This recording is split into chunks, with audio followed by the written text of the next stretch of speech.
with the sewer of this place.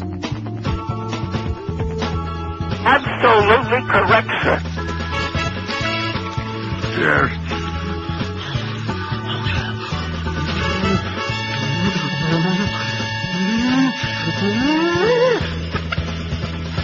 I'm a goose stepper. I'm a goose stepper with my blinders on. Under in my slough. I'm a goose stepper. I'm a goose stepper. I'm pulling my pants down.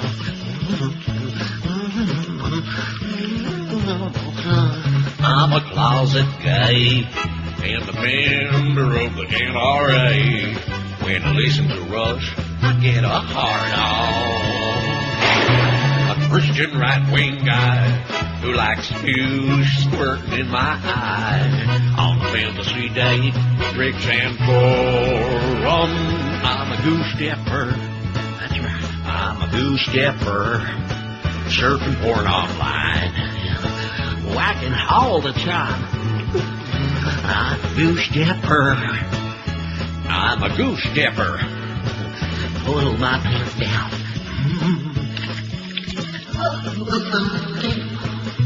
I think it was great when they killed those kids at Kent State.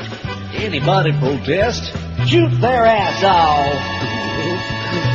I'm almost out of breath as I party in my chiffon dress, hacking at it drug and John Ashcroft. I'm a goose stepper. That's right, son. I'm a goose stepper. I follow blind. I'm a goose stepper. That's right, old son. I'm a goose stepper. Pulling my pants down. I'm swelling with pride for my country. We're conquerors now. That'll show them faggots, Jew, queer, communist, central liberals. Hack America, baby. No, John. My balls. My balls now.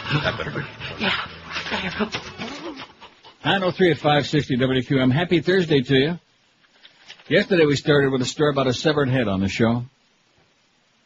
So I think we might start every day with a story about a severed head. If we can. Man slices off head in supermarket suicide. Oh! Johannesburg. A South African man has died trying to cut off his own head with a butcher's bandsaw in a major supermarket, police say. Superintendent Jay Naker said the ShopRite Checker store in Richards Bay had been ready to close on Monday when a man wandered in headed for the meat department.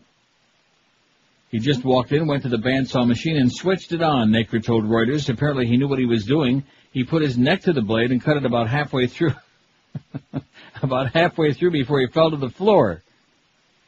Naker said the man, later identified as 31-year-old Emmanuel Gumby, was pronounced dead at the scene. He said police had turned up no motive for the suicide, which stunned staff and shoppers at the store in northern KwaZulu-Natal province. How do you like that? Suicide by rotor blade. Huh? Bandsaw machine. That's a novel way of doing it. We give them high marks for that, okay, for originality. Right. Well, they're made for cutting meat.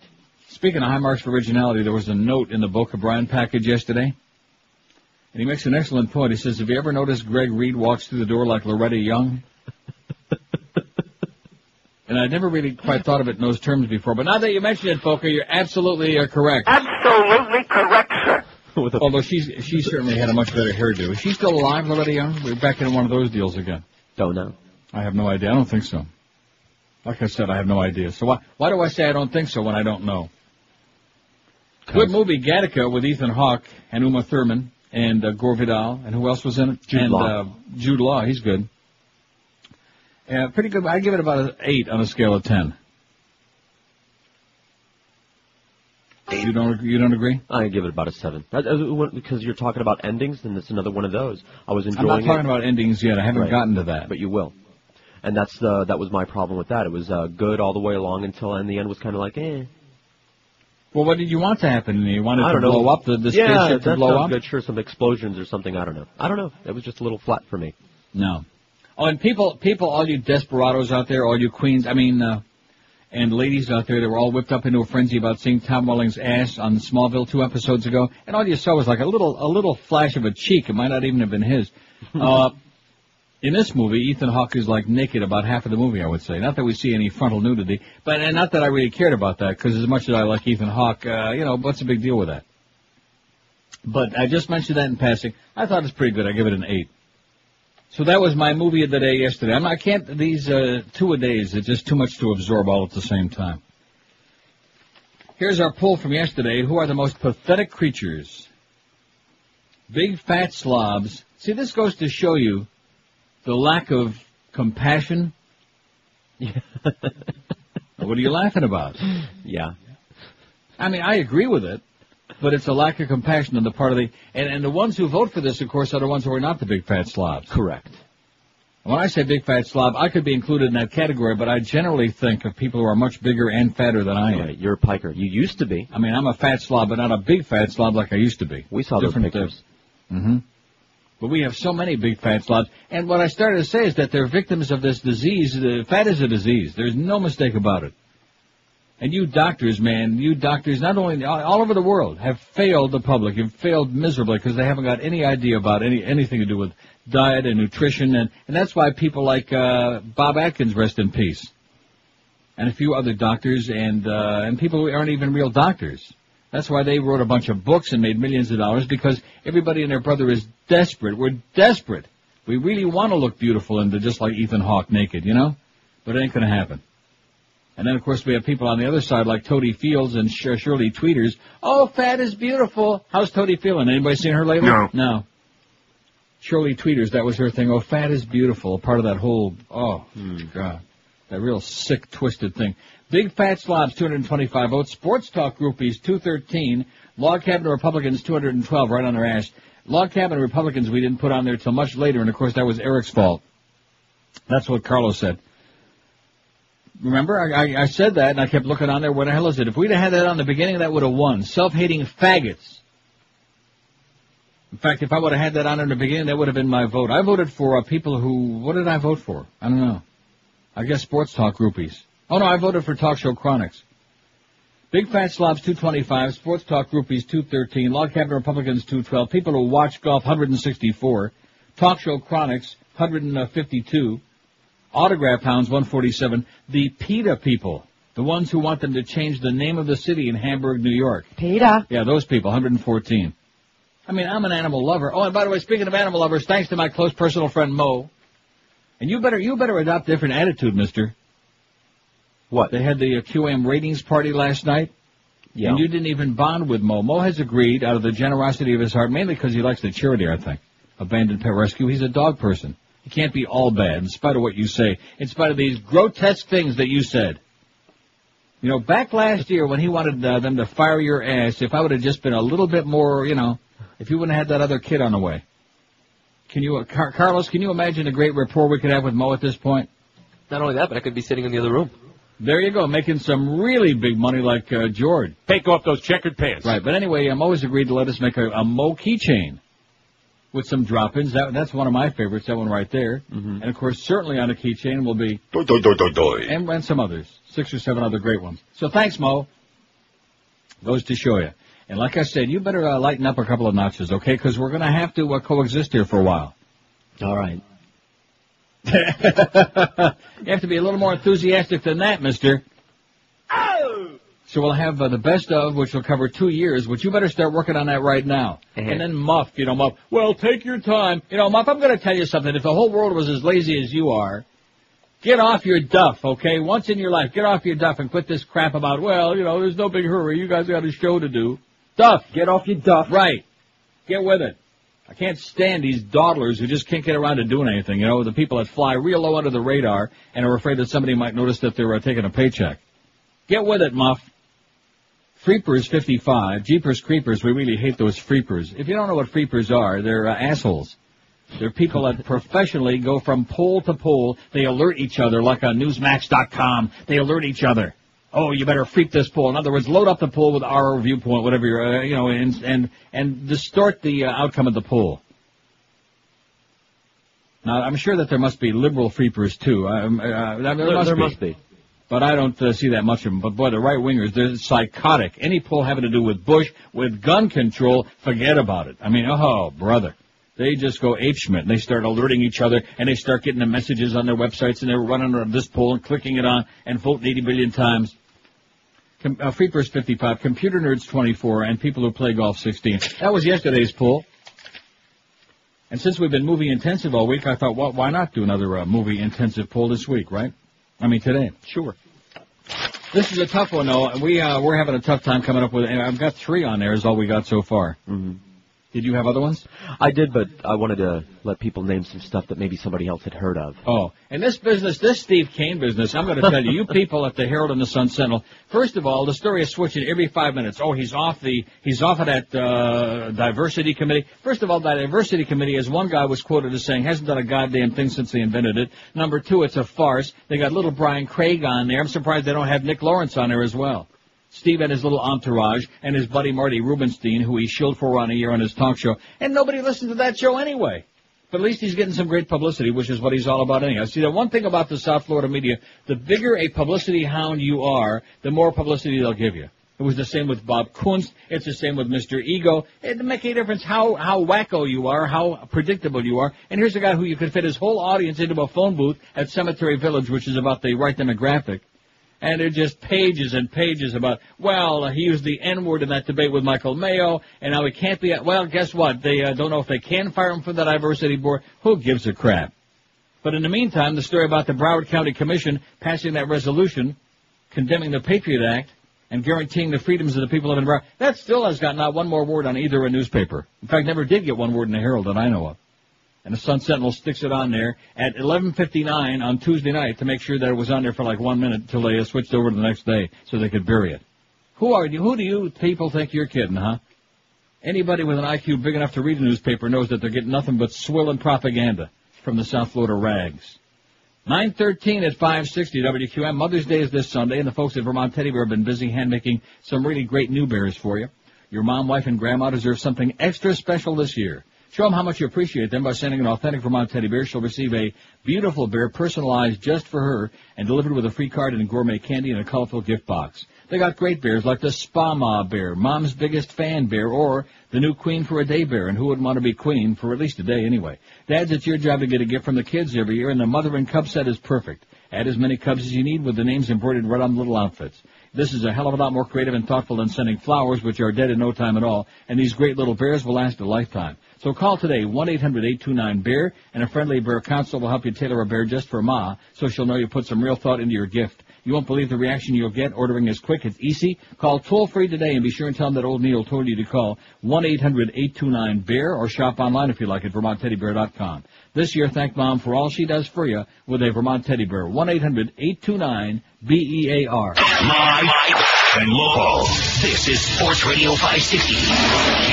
QAM. The Big O! Oh! Don't make me angry. Oh! Look what I got in my hand. Oh! My baby's upside down. Look out below. Oh! If my baby falls, oh! Will you buy more of my records? Oh! Would this help at all? Oh! To sell more of my records? Oh! My face is eroding. Concert ticket sales are down. I'll drop this baby on the ground to sell records. Oh no, I'm losing my grip. The baby dangles around as I hold it out the window. I can still draw a crowd, dangling the baby out the window. I'm a pedophile, as you know. And I might just let it go, 'cause it's way too young to scroll by my records. Look, it's dangling.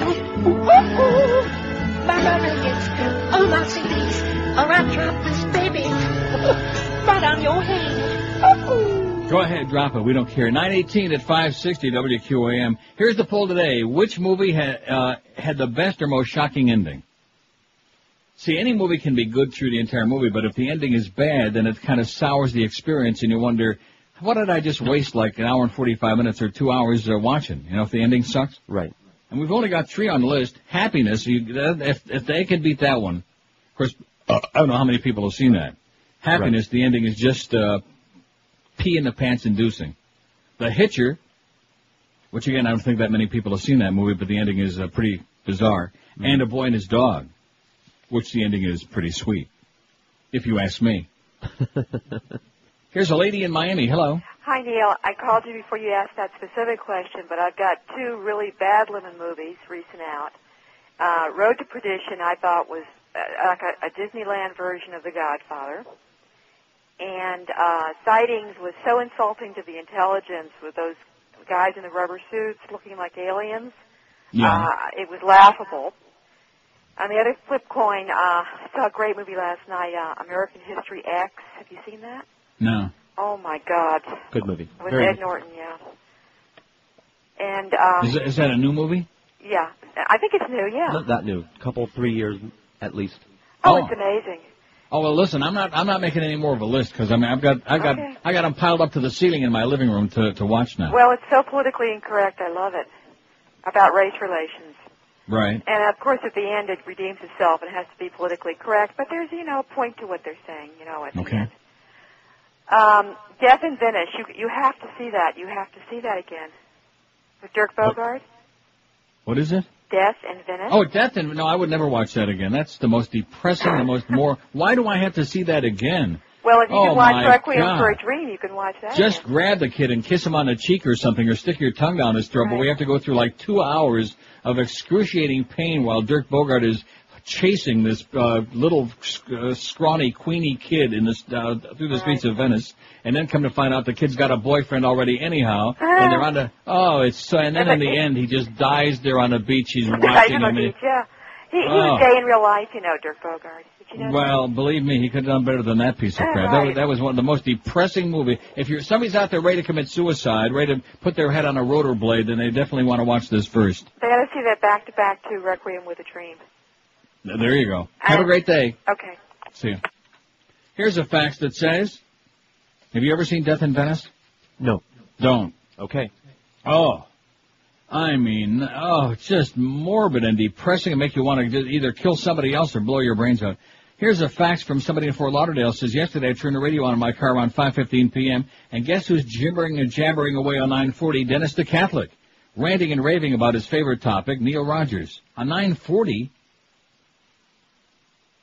Sports? Yeah. What does that mean? He's asking why QM gets a pass when Neil calls women bitches, Hispanics spics, and blacks niggers, which I don't. And I call them Schwarzers, okay? I don't call black people niggers. You got the wrong talk host, Dennis. And the Miami Hurricanes, the Hurricoons. Then this morning I turned on Mo and Gildy, and then that asshole Dennis is on again, trying to make a correlation between what it would be like if we could bring Hitler on the radio, because there's no difference between Neil's humor and how the drones who listen to radio probably would think Hitler stuff was funny. Right. Oh, my God. Get some help, Dennis. Get you some help. You must be, you notice how every now and then there'll be like a little lull with these people, and then they come back with a frenzy, so they're, they're having a bad week. Maybe he got upset because we had those stories about the altar boys and the priest again this week. Maybe that set him off once again. Can't handle the truth, can you, Dennis? No. Idiot. Anyway, the Hot Couples Contest is starting to pick up a little bit. We got, we got about 10 now? About. And that last one there with the skin-headed guy and his lady, I think that one might be a contender. Indeed. Anyway, I don't want to pick like one or start like influencing, because the people have from next Thursday. Next Thursday is the deadline to get in your pictures, the Hot Couple Contest.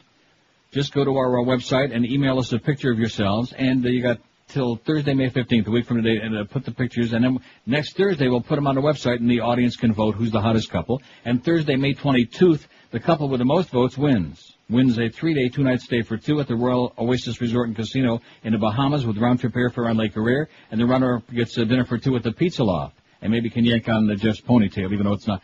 Who knows, maybe hung it on the wall. And we'll be doing this each month for 3 months. May, June, and Julio is what we're going to be doing. What movie had the best or the most shocking ending? Happiness, The Hitcher, or Boy and His Dog? And then we'll add to the list. We're going to build it. You got it, Carlos? We got it. Got it. Because I realize there's a lot of stress and pressure on these pulls when we build it. Nah. Join, well, at least in Orlando there is. Join Joe Costello noon to 2 today at the Singular Wireless Store located at 6311 North Andrews Avenue in Cypress Creek. Stop by and get your free Marlins tickets to tonight's game. Any interest? No. And register to win a trip for two to the Major League Baseball Midseason Classic and a Skybox party at the Pro Player PP Park. Okay, all of these things. They just don't get the hint, do they? Nobody cares. Oh, and speaking of nobody cares, how about that Minnesota Wild, huh? Oh! Just pounding Vancouver again last night, 5-1. I loved it. Nobody cares about hockey. The ratings, not only in the U.S. on ABC, but the CBC ratings are way, way down. The National Hockey League is in big trouble. The Humper can say, I told you so, but he don't even know the reasons why. But they're in big trouble. Deep doo-doo. Nice going, Gary Bettman, you idiot. Here's a call from Miami. Hello. Good morning, my pedophile. Beauty. 567-0560. Maybe that was Dennis's boyfriend, you think? He has a wife now. Or his priest. Here's Boca. Hello. Hey, Neil. How you doing? Okay, sir. You know the sound drop you got, the oi that was cut Reverend from? Jones. Mm-hmm. No, it's not. No, Yeah. it's not. I was wondering if you could, on the doy, if you could cut out... No, we can't. 567-0560. What movie had the best or the most shocking ending of all time? That's our poll question today, and we invite you to add to it. If you want to call and make guttural sounds, do it on some other show, okay? Do it on Mr. Ego Show. He needs your calls. He needs the publicity. Here's a call from Lake Worth. Hello. Hey, Neil. How you doing? Okay, sir. Great topic. I love movies with good endings. There aren't too many of them, though. Twist. What's that? I said there really aren't that. Well, maybe there are, but we just can't think of a whole bunch of them. Well, I got a few that I liked. I don't know if you'd like them or wait a minute. See, let me read you the question again, because when you see you've got a few, right. That's a problem for me, because not what 20 movies had the best endings, what movie had the best or most shocking ending of all time? Okay, then I would go with Fight Club. What is it? Fight Club? Yeah. Oh. That would be my one of any. Okay, thanks. Fight Club with Brad Pitt. I didn't see it. I wouldn't buy it. I saw what it was all about, and the premise to me seemed, but maybe the ending was great. Don't bother. The ending was interesting. The ending was what ruined it for me. Really? Yeah. Let's see. WIOD News reported about Broward County Commission voting on the Patriot Act. Also, we're holding a poll on whether or not we agree with the act, says Barbara. Sorry, can't call it work, says Barbara. Thank you. Thanks, Barbara. Here, see, again, they're sending us lists. Yeah. I don't want a list. I don't want this is what screws up our effort to do these things, is because we're asking to. I know it's not easy always to pick one, okay? Right? Right. Like the poll yesterday was difficult, which is why there were about 4 or 5 categories that were like a nip and tuck inside by each. The Usual Suspects, I put that on there. We got 2 people already said The Usual Suspects. It says without question. Now, what was that movie? That was the Kevin Spacey, a whole bunch of gangs. It qualifies. It certainly Definitely qualifies. I'm trying to think if I've seen that. Probably not. You would know. You would have talked about it. Why is that? Benicio del Toro's in it. Because it's memorable. It was a good movie. Okay. Because somebody here's got like a half a dozen. What's the point? What is the point, you silly people out there? See how many movies I can name. Yeah. In fact, I'll tell you what. I'll do better than that. I'll just get this 800-page book I got laying on the floor. It weighs 40 pounds. Right. My Time-Out book, and I'll just go from aardvark to a zebra. From A to Z. Just tear the pages out and feed them into the fax machine. Narrow it down to one. Okay, that's the idea. Which one had the best, the most dramatic, the most bizarre, the wildest ending of all time? Usual Suspects. We added to it. Okay. 927 at 560 WQM. Talk is cheap. It's easy to throw around a lot of really appealing low numbers, but when it comes right down to it, what can you really get refinanced at? 5%, 4%? How about 2.45% with Financial Group? With interest rates of 2.45%, it really is your best bet, and it's rock solid, too. Call Financial Group right now, toll-free at 1-800-940-LEND. Interest rates are at all-time low, so why not refinance your home or buy a new home and take advantage of a sure thing, incredibly low rate. 2.45% with Financial Group, and will get you amazingly low payments every month. For example, if you have a $200,000 loan, you pay only $786 a month. If you have a $100,000 loan, you pay only $393 a month. So get yourself 2.45% financing from the Financial Group. Call them at 1-800-940-LEND. That's Financial Group, 1-800-940-LEND. They're an equal housing lender. Credit restrictions apply and rates are subject to change monthly. 5.34 APR. Live and local. This is 560. The radio's all yours. QAM. A lollipop, little boy? No! Saddam must go. No war, says Sheryl Crow. Some Iraqis will die, so we better not go. Shut up, you fish, 'cause Baghdad will blow. Sheryl Crow is a stupid bitch. She's a burned out big mouth. Sheryl Crow is a worn out hide. Just shut your damn pie hole. Sheryl Crow is a whining hoe. Just a middle-aged loser. Every day you can hear her whine. I wish somebody choke her. Sheryl Crow is a 931, I already voted, even though we aren't taking votes yet on the poll. After we get the first dozen or so up, we can put it up. You got it, Beaner Boy? Got it. I don't want to get into another big thing in between you guys because you get so emotional about the poll. You know, it's just for fun. It's not the end of the world, although on this show it's pretty goddamn important. Somebody else here with a list of a bunch of them puts the usual suspects. I'm not going to put a Pi. The ending of Pi is the greatest. It's bizarre, all right. Well, I don't know. It is bizarre. I guess I'll put it on there. Pi. Of course, the problem with this poll is we can't tell you what it is. Otherwise, you'll never go see the movie. We'll spoil it for everybody. We can't. Yeah, right. Right? Exactly. I mean, you can give us, just in general terms, but, I mean, don't give away the ending unless you want everybody to make sure they don't watch it. Happiness already got my vote. There's no way that any movie ever made before, since, or in the future it just ain't going to happen. There couldn't possibly be a more hysterical, a more amazing ending than the ending in Happiness. Here's a call from Kendall. Hello. Neil, good morning. Yes, sir. How you doing? I'm doing great. Good to hear that. How are things out north of the border? They're fine. SARS Good. free. Listen, I want to let you know I'm a long-time listener. I love your show. I love the guys who work on your show.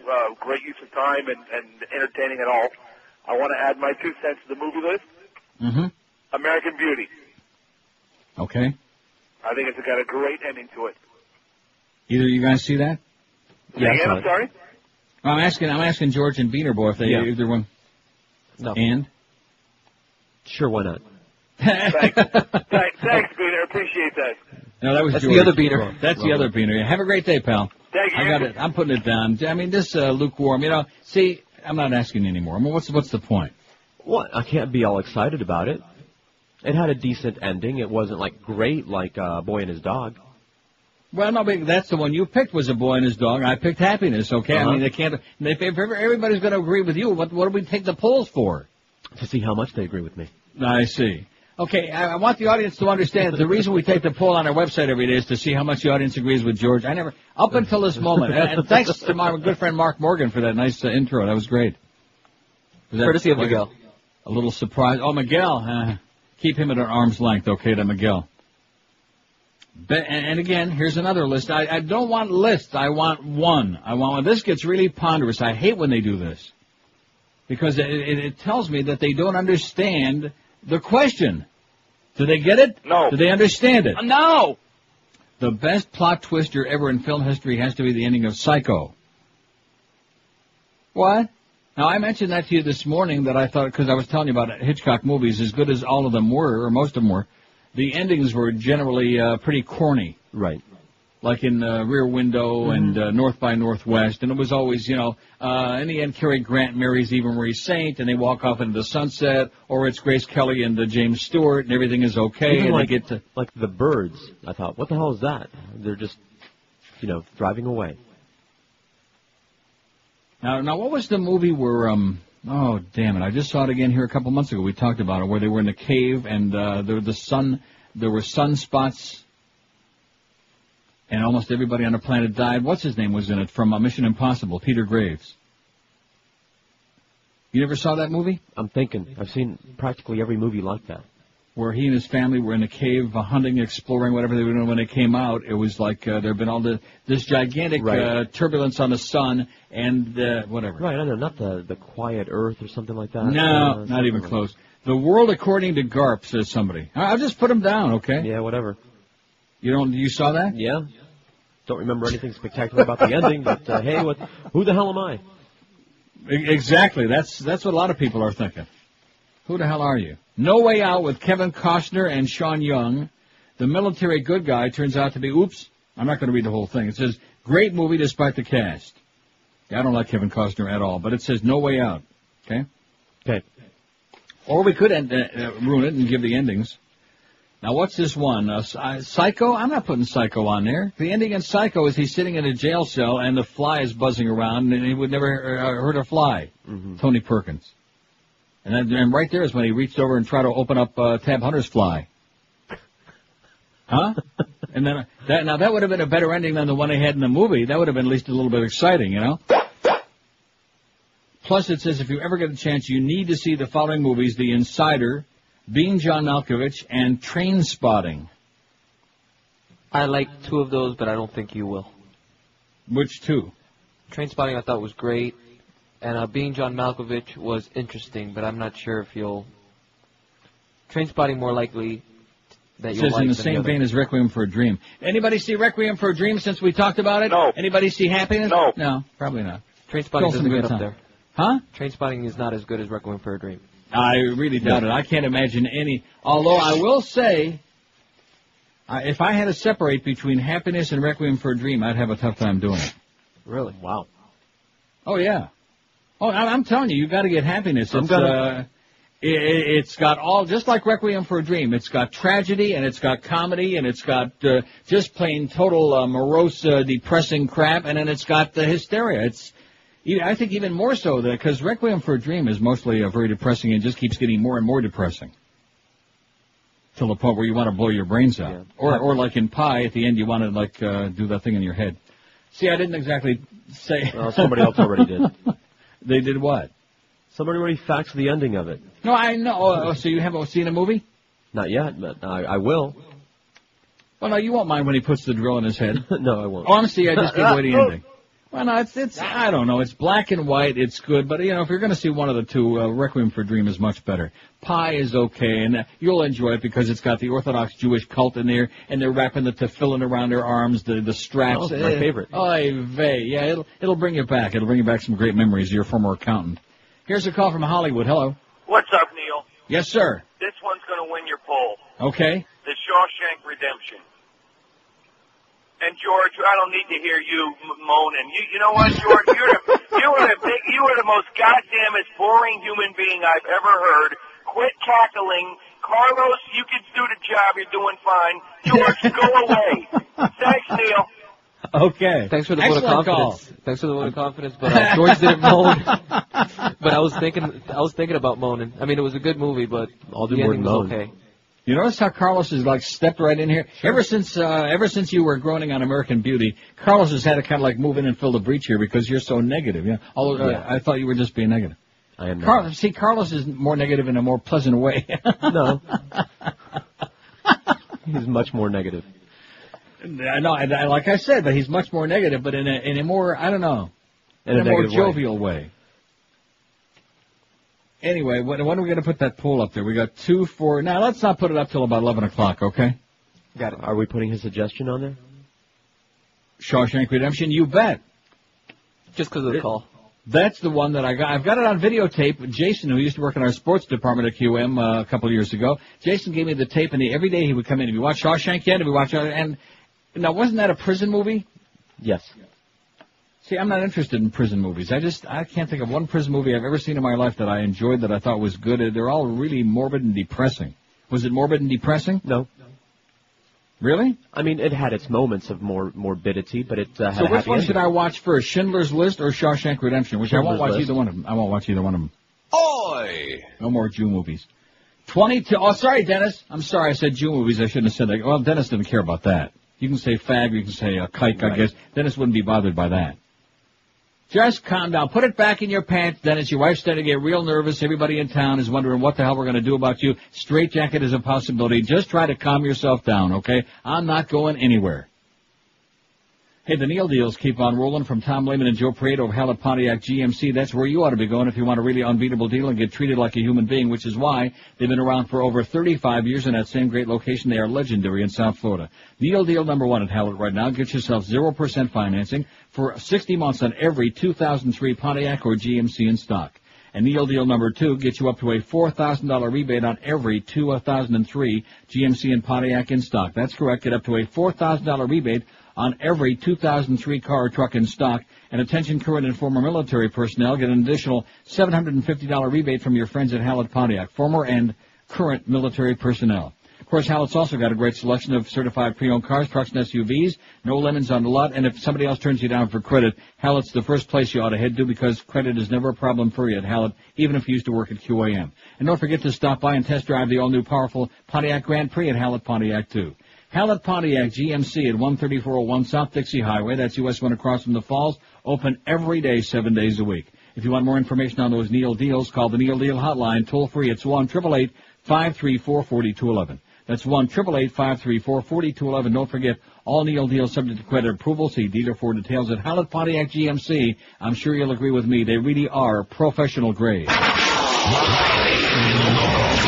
We're Sports Radio 560 QAM.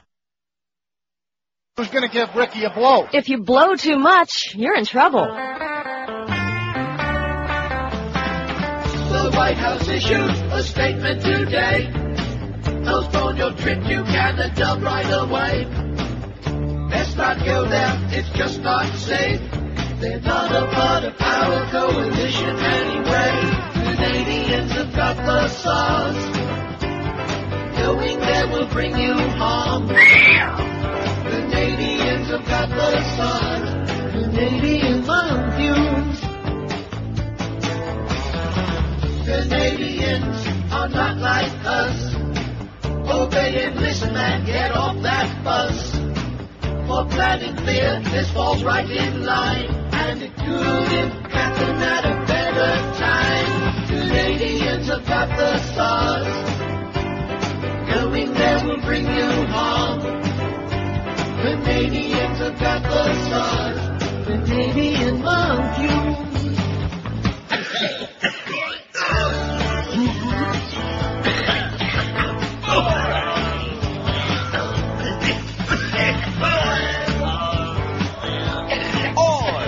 .45 at 560 WQM. Which movie had the best or the most shocking, bizarre ending of all time?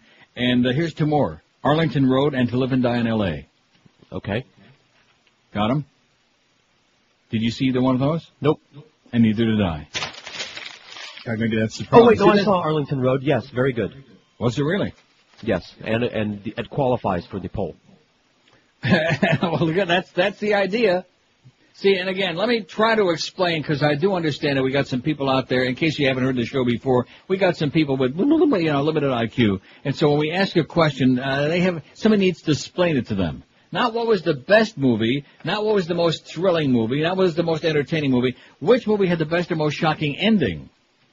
Because like we said before, one of the biggest problems with filmmakers is that they can put together a really sensational movie. In fact, some movies you can tell that they never knew when to end it. It just goes on and on. Like, how do we end this turkey already? I mean, it's, not too bad, but how do we bring this to a conclusion, Just roll credits.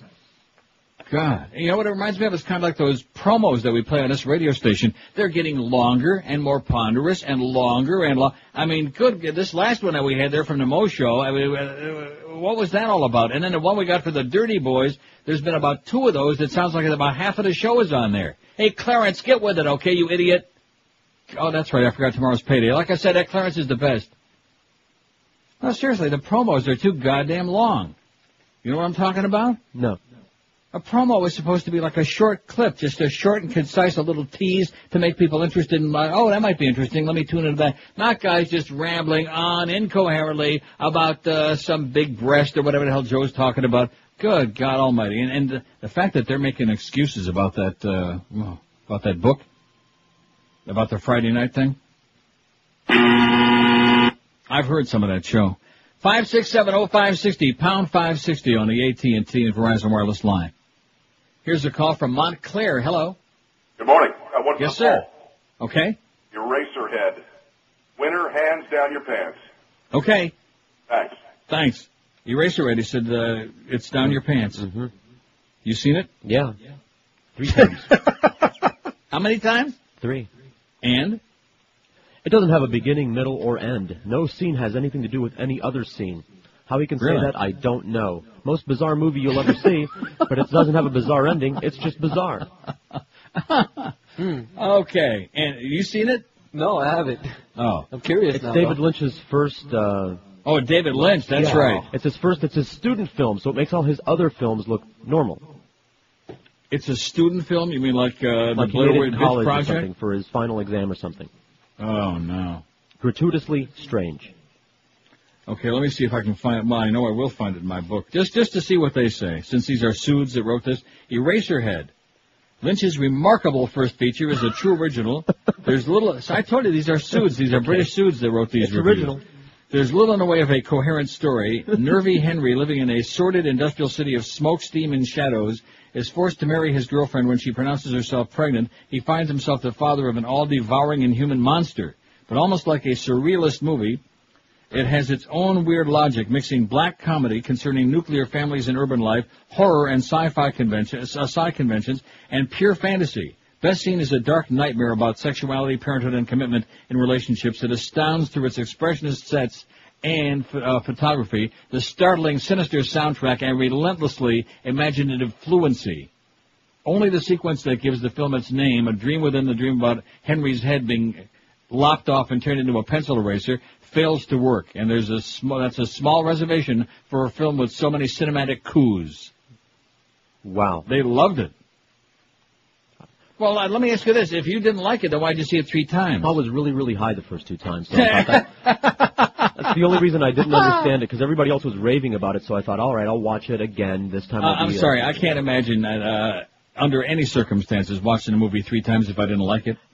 Well, I thought maybe there's something wrong with me. I'm not understanding it, so let me watch it again. I mean, last night I'm flipping around. A hockey game was already decided. I'm flipping the channels, and here on one of the movie channels is The Fan with Lauren Bacall. Mm-hmm. And I watched it mainly because of the fact I hadn't seen it in years, number one. No, I think mainly because the guy that was stalking her looked so good. Man, I can't think of what his name was. I was a captive audience. It was a group thing. Liar. You never saw The Fan? No. I mean, I saw it a long time ago, so I forgot what the guy looks like and et cetera. I'm not asking you what the guy looks like. What do you care what the guy looks like? You want to start getting trapped into those stereotypes that everybody's calling you a faggot now? Here it is, The Fan, with, there were different remakes of the movie The Fan. Oh, Robert De Niro and Wesley Snipes and Benicio del Toro. Why the hell there's another movie that definitely did not need to be remade. 1981, Lauren Bacall, James Garner, Maureen Stapleton. Oh, she got butchered up pretty good in there.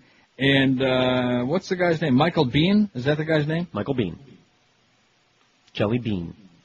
No, but is that his name? The one who was the stalker? Yes.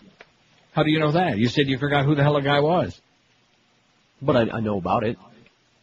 567. Is he speaking in code today or something, Beaner Boy? Is he like, up to some kind of tricks? Don't forget the, Howard David keychain is going to be available. Now, when are we going to be able to do this stuff? How long does it take? Month or so. Month or so. So we're gunning for like sometime in the summer, June, July, something like that, and then we'll just leave it on our website in perpetuity. Okay. Now who's going to handle the? I don't know. Here's a call from Hialeah. Hello. Neil, how are you this morning? Okay, sir. I don't know if it qualifies as shocking, but definitely bizarre. Is Jacob's Ladder? Okay. Anybody see it? What was that? No. I'm You asking don't these. think so? No, I didn't see it. I'm asking these beaners if either one of them ever saw it, and the answer is no. It's definitely bizarre. I don't know about shocking. Okay, well, I mean, either mix or match. Thanks. Thank you. Jacob's Ladder, we got it on there. You got it? I heard about it. Somebody ruined it for me. It's got a twist end. Well, what happened? Well, I can't tell you. Well, it's not like we're promoting people are going to go out to their Blockbuster. The whole movie... Then don't go to Blockbuster anyway. Get Right. your DVD someplace else and your videos. Because they edit... I never got a chance to... came in right near the end of the show yesterday. That fax from somebody about how they were buying movies at Blockbusters, and they noticed that certain things that were like grayed out, the certain body parts and whatever, and they called the store and they said, "Oh well, we edit all of our movies for the most enjoyable family viewing." Duh. If I want to go buy a movie or rent a movie, I don't want some asshole censoring and deciding what I can see and what I can't see. In fact, hasn't that already been done? Yes. When they give the movie whatever rating they give it, hasn't there already been a certain amount of censorship? Yes. Good enough. Mm. Stuff is getting through that rating system. Not good enough for Schlockbuster. Well, Schlockbuster can take all their goddamn movies and stuff them up their ass. How do you like that? I wouldn't go into Blockbuster again if you paid me by the second. And thank God, I don't know if they're up here or not. I don't see any Blockbusters here. HMV, have you ever seen HMV store? No. Oh, huge. Then there's Sam's, which is kind of ancient and crummy because they let it run down. But the HMV is all over town. It's a big chain. Just a selection like you wouldn't believe on 2 floors with escalators, the whole deal. And just every CD, every DVD, every video that's ever been made just about, except for Ed Wood and Bob Roberts. And you keep forgetting to remind me to order those. Sorry. Here's a call from Boca. Hello. Hi, Neil. Yes, I sir. love your show. The suggestion I had was another movie that should have never been remade. And maybe by today's standards, it seems kind of like a cheap trick, but I was completely blown away as a kid when I watched Planet of the Apes for the first time. The end of that just sent me over the edge. I saw it, but I don't even remember what the end of the movie was. Damn you. The end of the movie, he sees some relics from. He sees the Statue of Liberty. Everybody knows. He finds the Statue of Liberty. Yeah. I guess you had to be there, huh? Absolutely. Anyway, the only complaint I have about your show is you're not nearly hard enough on Mo. That guy is a malignant pimple on the face. I'm not hard enough on Mo. What would you like me to do? Murder him? Well, I'm not hard. That's the first time I've ever heard that. I'm not hard enough on the Mo-meister? That'd be funny. The guy's despicable. I'll do the lambada on his grave with you when he passes away. Anyway, love your show. Gotta go. Okay, have a great day. Bye. Now, see, we're like lightening up on Mo a little bit while we do the keychain thing, and then after we get that thing out there and sell a whole bunch of them, and then we'll go back and rip him an ass. Huh? Now, we're not going to lighten up a little bit. He understands the relationship. We're not going to, like, all of a sudden bond and become friendly. I think it's a little bit too late for that, if you catch my drift, yeah. I already ordered my pants. Yeah, I like the one with the lime green on one leg and the lemon yellow the other one, and the checkered ass. That's my favorite. Is the old. See, here again, here's a list. Here's a list. Mm-hmm. Basic, John Travolta, Sam Jackson. Very new movie. Huh? Very new movie. I don't think many people are going to have seen that. Phone booth, Colin Farrell, Kiefer Sutherland. I can't stand Kiefer Sutherland. He just, something about him. Just out. I haven't seen it. Primal Fear, Ed Norton is actually the killer. Oops. Good movie. I mean, good ending. Sorry. Primal Fear, but Ed Norton is actually the killer. Oops. Well, I'm just reading off the page, okay? So how many movies can these people go out there and buy anyway? That actually ruins the whole movie, so. That ruins the movie, right? That's the whole reason to watch the movie.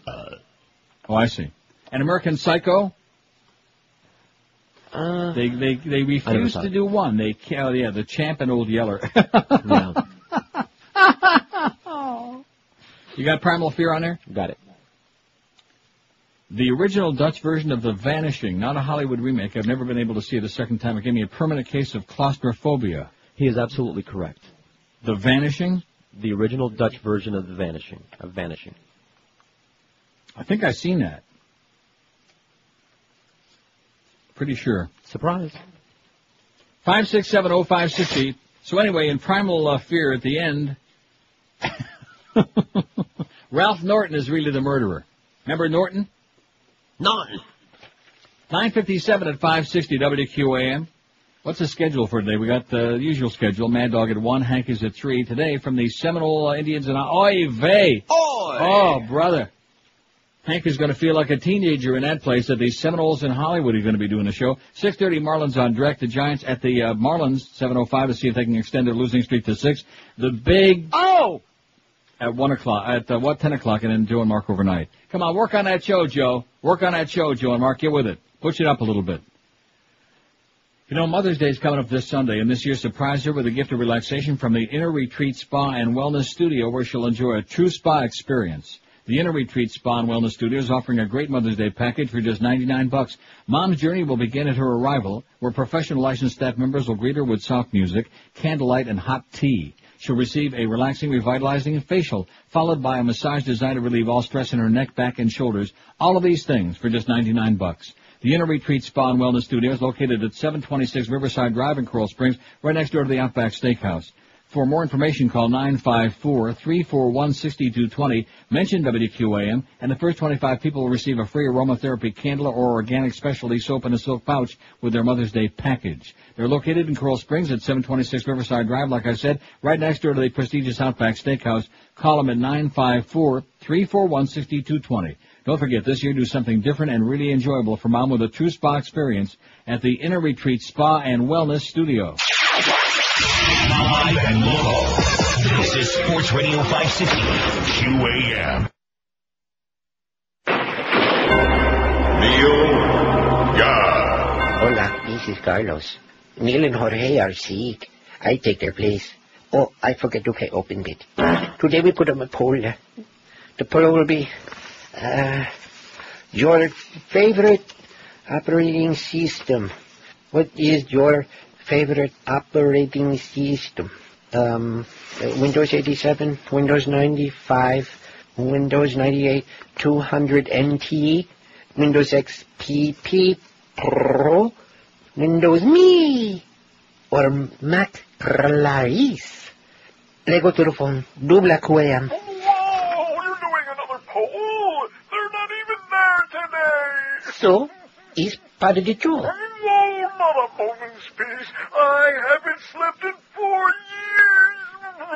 Yes? And an underling like you just strolls in, and I have to kowtow to his whimsy. Yes? I hate you.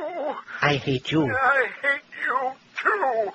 I hate you too. Please do not hurt me. Well, you got me there. We'll be right back. 10:02, that's a preview of things to come, no doubt. So Rich Pachter says Plunkett and McLean. McLean? Plunkett and McLean. And I looked it up in the book, and just to make sure I was spelling it right, because I did put it on there, because he writes a whole page of caca, which you already saw about how great it was and very entertaining. But I'm reading the review, and just the last part, who's in this movie? Liv Tyler. Liv Tyler. He says, of course, we root for the, well, I don't want to read the whole thing. We root for the boys since Carlisle and Miller have an easy rapport, but the plotting's fumbled. Tyler is given little to do. Scott's sideline villainy is fudged. And the frenetically upbeat last reel is almost nonsensical. They didn't like it. Right. They hated it. Yeah. Almost nonsensical. Rich Pachter loved it, though. Yeah, it was, so-so. 5670560, pound 560 on the AT&T and Verizon wireless line. What movie had the best or most shocking ending of all time? Somebody said No Way Out. These are faxes that you sent me earlier that I forgot about. No Way Out? Never saw it. Oh, we already got that on there. About it. We put it on. Oh, sorry. Excuse me. The Butler did it. That Alzheimer's kicking in. Yeah, I think the Butler did it in La Caja Fall, too. Jacob. 5670560, pound 560 on the AT&T line. Here's Fort Lauderdale. Hello. Good morning, Neil. Yes, sir. How you doing? Great. I haven't seen a lot of those movies on your list. This is an old movie that I saw about 2 years ago for the first time, but it's real. It's been in critically acclaimed and everything. Citizen Kane, the ending of Citizen Kane. Do you remember the part where he's searching through his whole life and he becomes an old man and finally he figures out what it is and it's the sled at the end? Yeah. Yeah, other people have said that. George is already chuckling and chortling and making gurgling sounds in the back, but I've heard that from many people. Oh, you haven't seen it? Yeah, 100 years ago, sure. Yeah, well, I just was very surprised at the ending. I don't know. I just thought that, he's searching through his whole life to find out what it's all about, and just this stupid sled. Yeah, exactly. I was hoping the ending would come a lot sooner than it did. Okay. All right, well, then don't put it down then. That's fine. No, we are going to put it down. A lot of people would agree with you. Thanks. Okay. See, don't be defensive just because George is giving you a hard time. So far, George, other than A Boy and His Dog, he don't like any of these. That's not true. Including even ones he hasn't seen yet. Well, no, you are pretty judgmental, okay? Yeah. If you ask me. Or if you ask Carlos. Carlos, I'm sure, would agree. Yeah. See, I told you. I knew he'd agree. He knows what's good for him. Citizen Kane. Well, we have heard that from many people before about the amazing ending. I'll be honest with you. Usually, because I've tried watching it more than once over the years, I'm usually in a coma long before we get to the ending. It was shocking, all right. That's it. I waited for that. Here's one that says, a classic film with a classic ending, Chinatown, with Jack Nicholson. Oh, it was a good movie. I liked it a lot. I don't know if the ending was surprising or shocking. I saw it so long ago, I don't remember. About 100 years ago. They're not understanding the question. It says, a classic film with a classic ending, Classic Chinatown. is not surprising or shocking.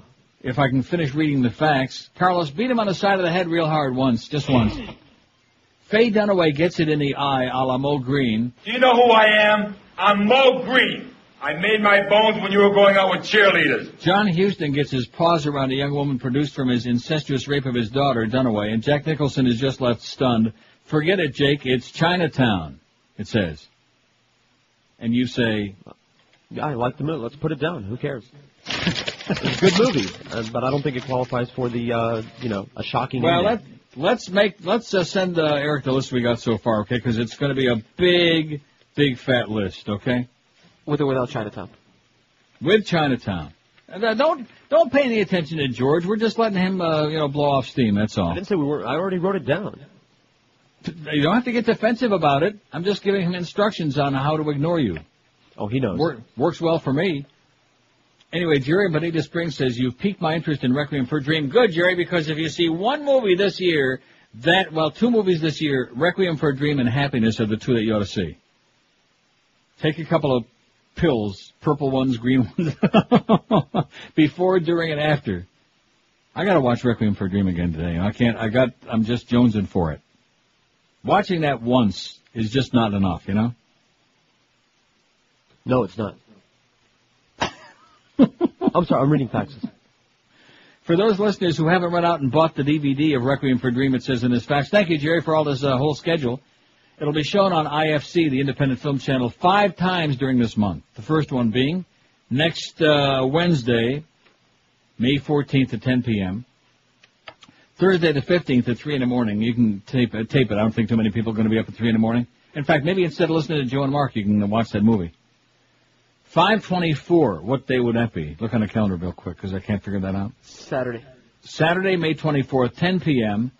Sunday the 25th will be 3:15 in the morning, and then the 31st, which would be the following Saturday, May 31st, 12:14 in the morning. So that would be like Friday night, Saturday morning, I'm assuming. Do you think IFC would show it in its entirety? Yes. Why not? I'm not sure. I've never seen them chop anything. Really? No. What would they take out of it? Nothing. Ass to ass. Oh, the sex stuff? Yeah. They show porno movies on IFC. Practically. No, not practically. I've seen porno movies on there. I thought it was basic cable. Independent Film Channel? Yeah. So what does that mean? It's premium. Like USA or something, like they won't show certain things. Yeah. My bad. It says IFC is on most cable systems and it's on DirecTV. My choice for the best movie ending is already on your poll. I agree with George. A Boy and His Dog was the best movie ending ever. Says Jeremy Disprings. There's one for George. And I agree. The ending was great in that. Hysterical. It was, I think he made the right choice. Yeah. Of course, then again, I'm, look at it with a jaundiced eye. What the hell do I know? Right. And I'm a dog lover anyway. Let's see. Crying Game and The Sixth Sense. That looks like 2 to me. Now, do we have those on there? Sixth Sense is good, but Crying Game, the part that they're finding shocking is about 20 minutes into the movie, not the end. Oh. Sixth Sense, okay? Let's put that on there. Give them 1 out of 2. Here's one that says, this is only available on VHS, but it'll be released on DVD August 5th. Compared to all the other 80s teen movies, it has a very real and shocking ending, not a happy ending like most of the 80s teen movies. Yeah, who the hell wants a happy ending all the time? It's so predictable, you know?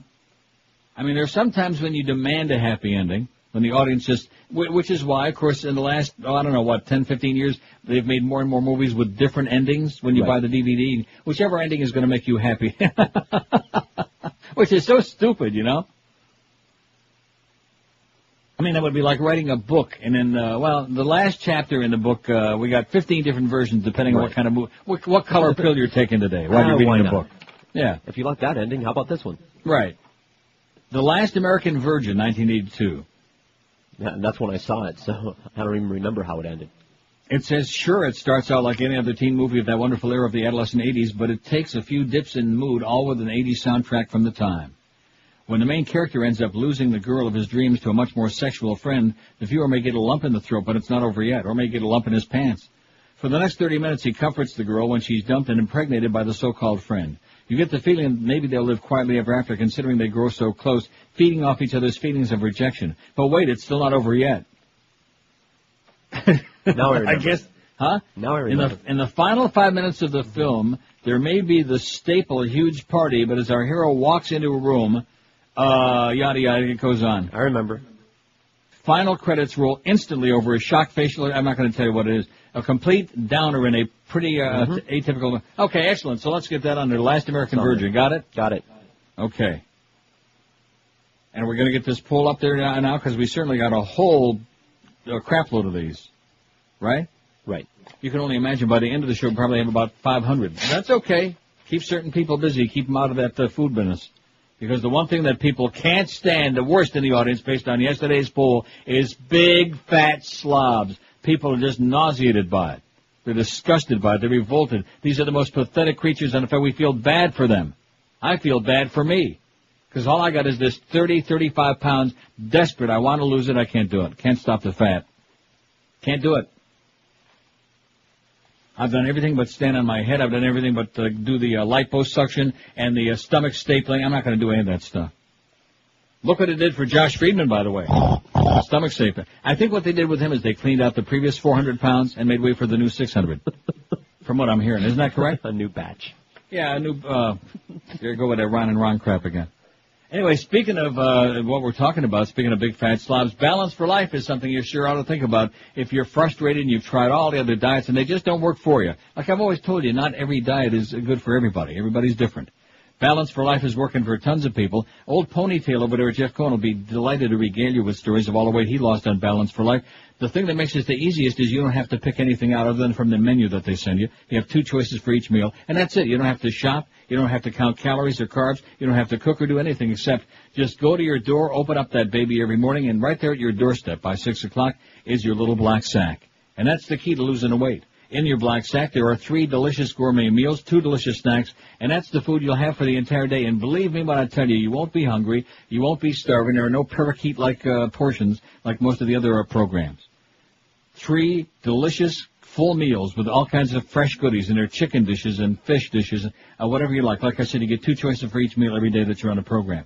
And the weight pours off your body because it's all based on the Zone diet.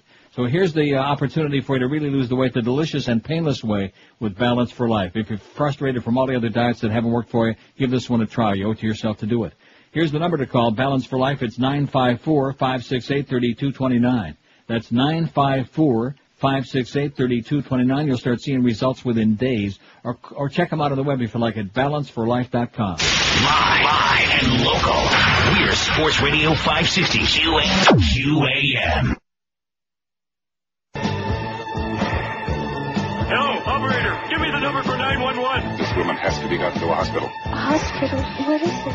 It's a big building with patients, but that's not important right now. Do I have SARS? It's the latest in fright. I was traveling far, flew out of Beijing last night. Calling Dr. Howard, Dr. Calling Dr. Howard. Am I infected or the next one selected? Am I at risk? Do I need a face mask with SARS? Brain is gone. It's medically impossible. I don't know what it is, and some people are dead.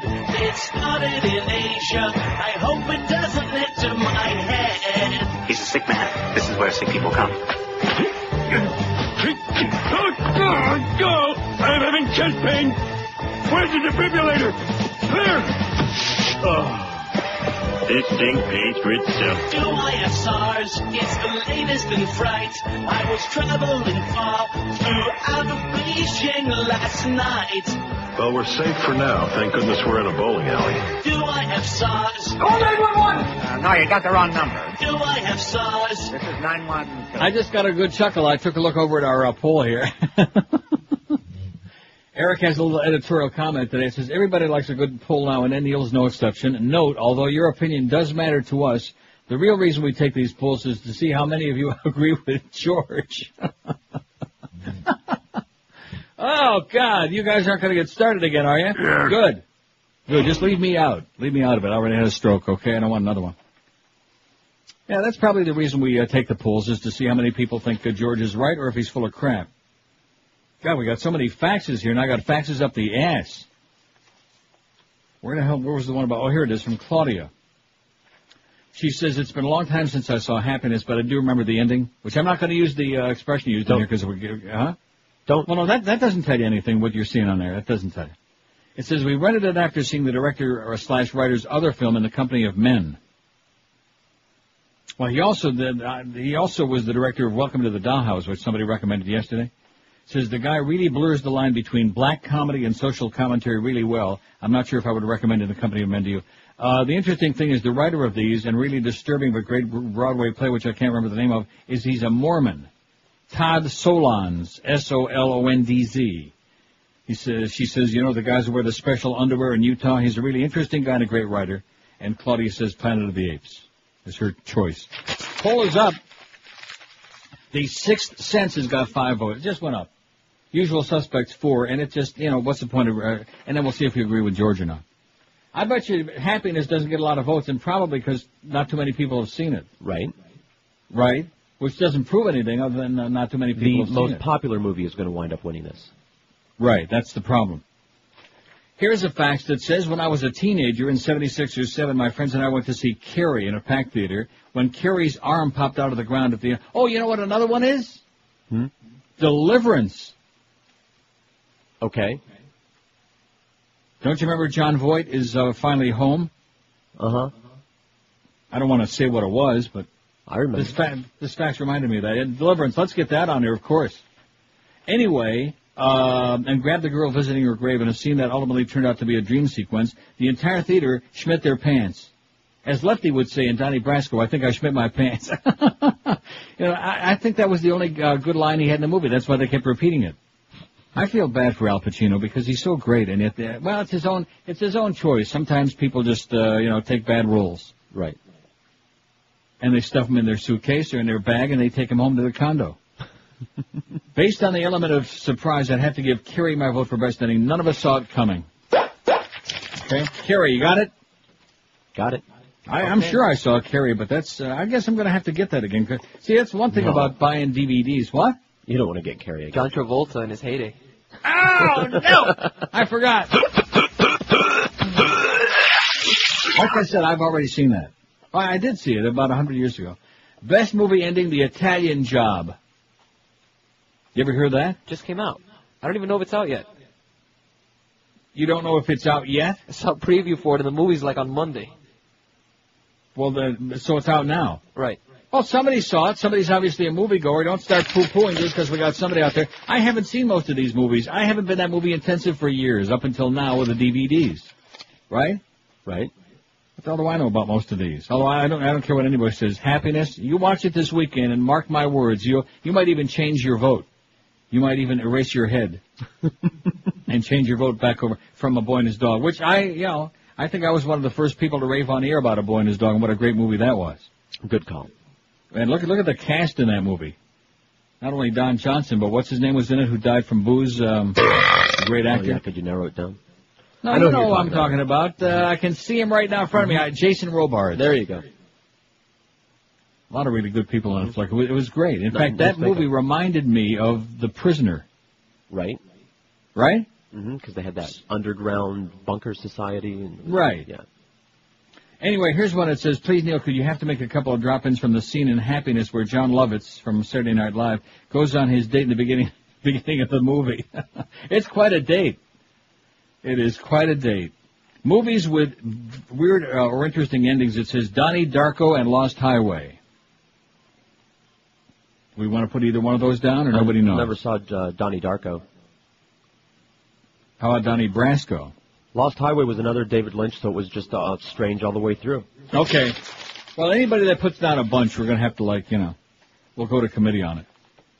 Paul says, isn't Planet of the Apes the movie where Charlton Heston says, "You son of a bitch," when he sees the torch of the Statue of Liberty sticking out of the sand when he realizes he's still on Earth? "You son of a bitch." Is that it? No, he doesn't say that. He says, damn you all to hell. Oh. Where did that come from? "You son of a bitch." When he was visiting WIOD that one day. Come on. He was kind enough to cut that for us. Oh, really? I don't remember that. Are you serious? I'm serious. I mean, I remember a few people doing things for a special like... Hi, this is G. Gordon Liddy, and they don't come any worse than Neil Rogers. I remember that. He didn't do it specifically for us. I think Mitch Lewis or one of the other guys had him in a production room and just asked him to throw some lines down as it were, and that was one of them. Well, I'm sure he don't remember it. No. And I'm sure G. Gordon Liddy does. G. Gordon Liddy's obsessed with me in the show, by the way. I should point that out to you. Really? Best surprise movie, ending to a movie, The Sting, says Mike Chronic. I thought you weren't going to send me any more of his faxes. I forgot. Oh, The Sting? I forgot how that ended, too. That was like 30 years ago I saw that. See, all I had to do was mention Charlton Heston, and right away George's Alzheimer's kicked in. How can the audience tell whether they agree with you or not if you forgot most of the goddamn movie? Oh, damn it. Here's Sean in Hollywood Chronic, who says, I think your guy voting for Psycho meant not so much the prison room with the fly scene, but the fact that he was his mother. Well, but that's not the end of the movie, see? No, they're not getting it. That's not the end of the movie. The end of the movie is the end of the movie, okay? The end of the movie is like the final scene, right, the like, final... ta-da. Right, that's it. Ta-da! That's it. Go home. Sean also suggests 2 films in case one is too obscure. Oh, he also says The Italian Job. How do you like that, Beaner boy? Oh, it's just out. What is wrong with you, man? Hola, this is Carlos. Yeah, that's beside the point. Yeah, he can just sit there and dummy up and we can keep playing. Hola, this is Carlos. Yeah. I have to have him, extend all that energy, especially when you weigh about 42 pounds. The Italian Job starring Michael Caine. Is he Steve Kane? Let's give Steve Kane some more publicity. What do you say? No. Put him on the front page of the newspapers. In fact, I think the Herald and the Sun Sentinel ought to just put his puss on there and the time that he's on 24 hours a day on their website. Him and that homophobe Buddy Nevins. Maybe they can do a 2-man deal and a show, too. Have to apologize, by the way. The Italian Job that's out now is a remake from a 1969 movie. Ah. Starring Michael Caine. Right. A gang of gold robbers ends up with their escape van teetering on a mountain precipice with $1 million in gold bullion anchoring the van toward death. Michael Caine says, listen, lads, I've got a smashing idea. And then, well, I'm not going to read the rest. The witness for the prosecution starring Charles Lawton and Marlena Dietrich. We don't have anybody old enough for that, Sean. As the ending credits roll, an announcer asked the audience not to reveal to their friends the bizarre courtroom ending. How do you like that? Well, I guess that must be it. Huh? Okay. Witness for the prosecution, what was that, about 1860, I think 1859, just before the Civil War? Film on kinetoscope. Thanks, Sean. I bet you'll see it at the Eastman House in Rochester. Yeah, what would you do when you went to Rochester? You go to the Eastman House. You can't go to Don and Bob's anymore because they're out of business. You can't go to Vic and Irv's anymore.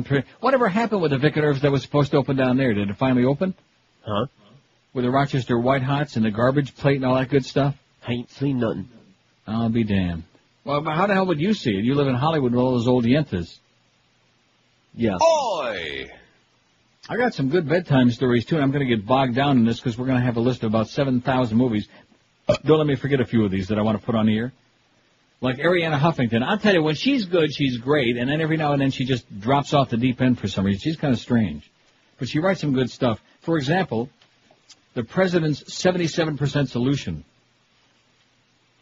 I'm going to read a couple of bedtime stories today if it's the last damn thing I do. Don't forget, join our close personal friend Joe Costello, who used to be so damn good. Remember those days? Mm-hmm. He was really good. Well, that's what they say. Joan will be noon to 2 at the Singular Wireless Store, 6311 North Andrews Avenue in Cypress Creek. Stop by to get some free Marlin tickets to tonight's game. Register to win a trip for 2 to the Major League Baseball. Why can't they just say the All-Star Game? And a skybox party at the Pro. Who writes this crap, Miguel? Yes. Idiot. I'm going to give you SARS. And I'm going to give him SARS. I'm going to impregnate him, too. Huh? No, when I come back. You better watch your, rectum backside, sweetheart. Oh, yeah, well, he wants to get it. I'm going to give it to him. I'm going to give him everything I got, which ain't much. What a pussy, man. I got so many lines I could use now, but I need the job. Him and George Corso, what a match, man. Ordinarily, would you think the two of them had, like, anything in all in common? Yeah. I wouldn't. What, rednecks? Right wing.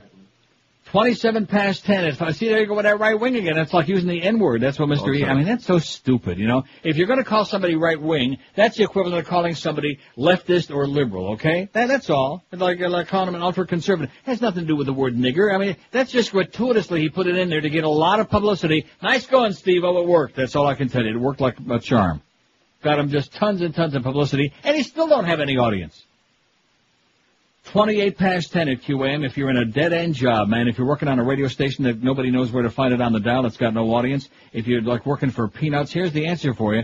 Get yourself trained for a brand new high-paying computer job, and the computer industry is continuing to go through the roof. There's no end in sight. Call our friends at Fast Train and get trained in just 4 short months. They can give you the training you need to get yourself a really high-paying, fat paycheck job. Call 1-866-FAST-TRAIN. They offer convenient day, evening, and weekend classes. Check them out on the web if you like at fasttrain.com. And say goodbye to your boss once and for all and those crap holes you work with in that really meaningless job. Call Fast Train today. They got locations all over town, so there's bound to be one convenient to where you live. They're in Miami, Kendall, Pembroke Pines, and Fort Lauderdale. And when you call Fast Train, tell them that Todd Reck is an asshole and refuses to do anything to service this account. Mention his name several times. Tell him, just say it over and over again. Todd Reck is an asshole. And don't forget to register at fasttrain.com to get your free American flag bumper sticker, too. Call Fast Train today and get yourself on the road to a real serious job and a career and a life. 1-866-FAST-TRAIN. Live and local. This is Sports Radio 560. QAM.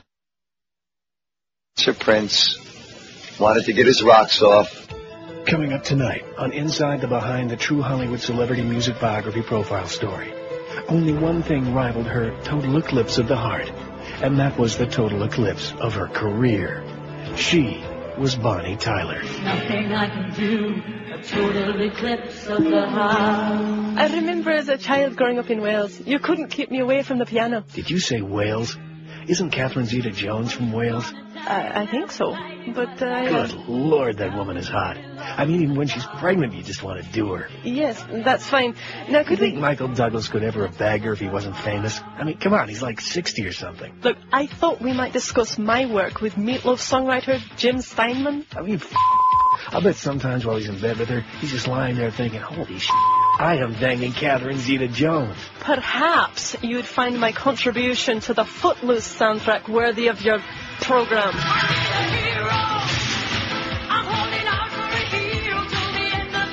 Yeah, Footloose is great. Good for you, Catherine. Bonnet. Whatever.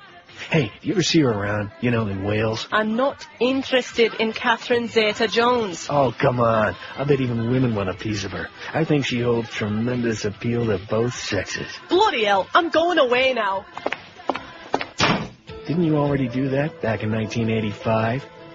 Anyway, it's a big, juicy, sopping wet look at show business tonight on Inside the Behind.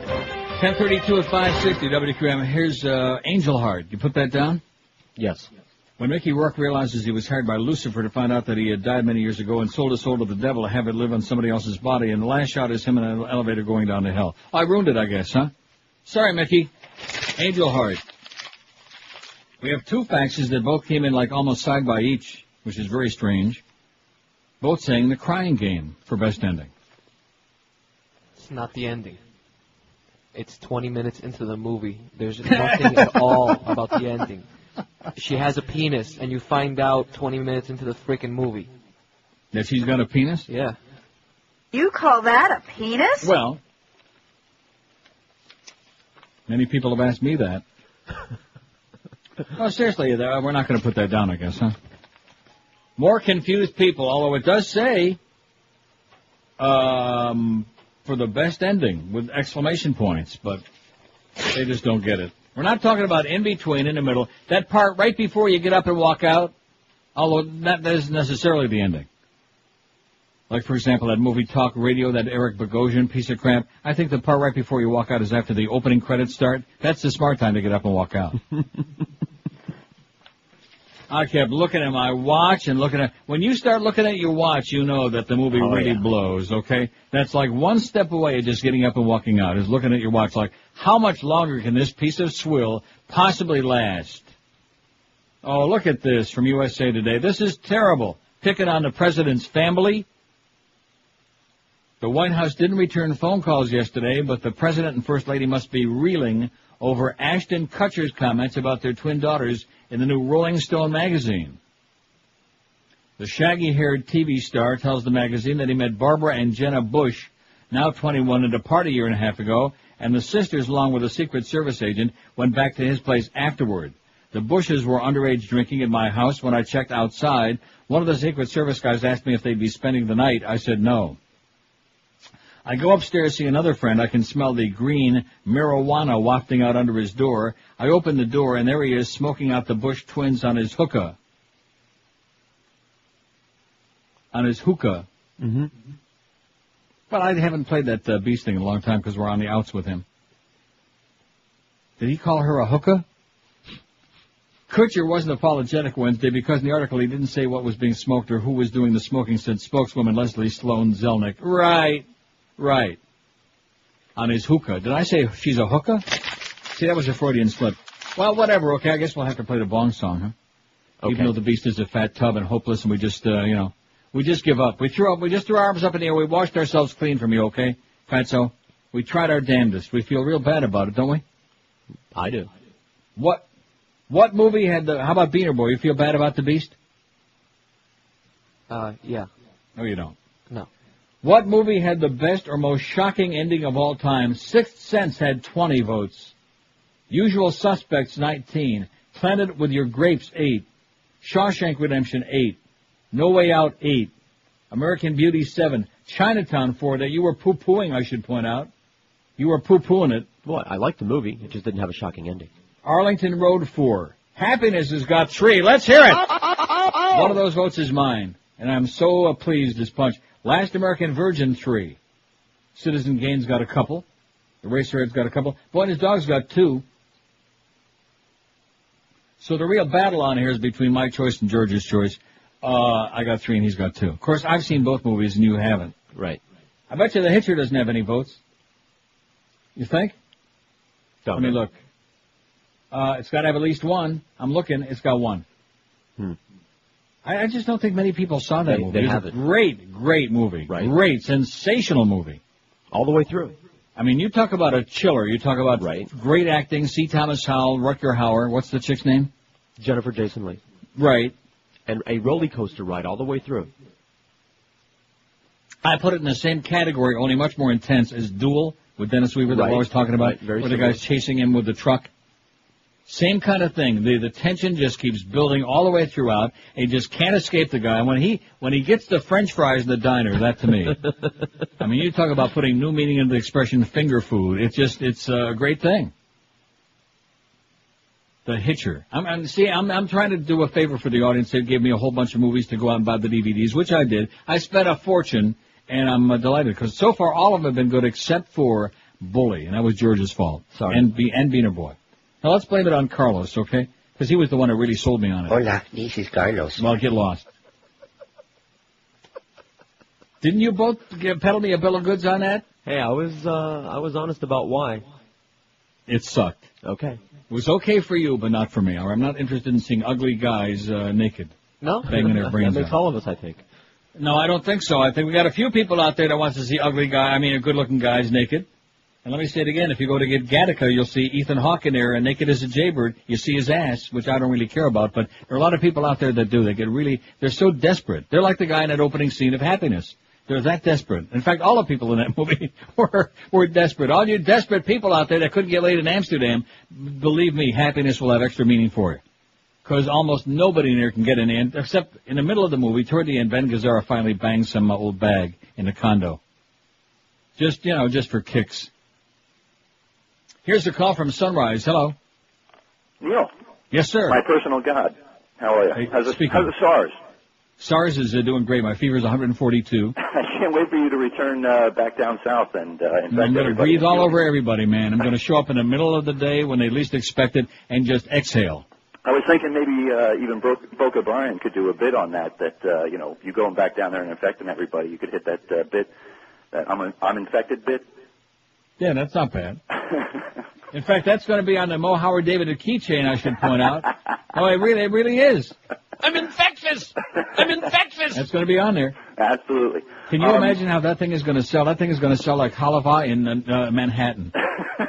It is. It should.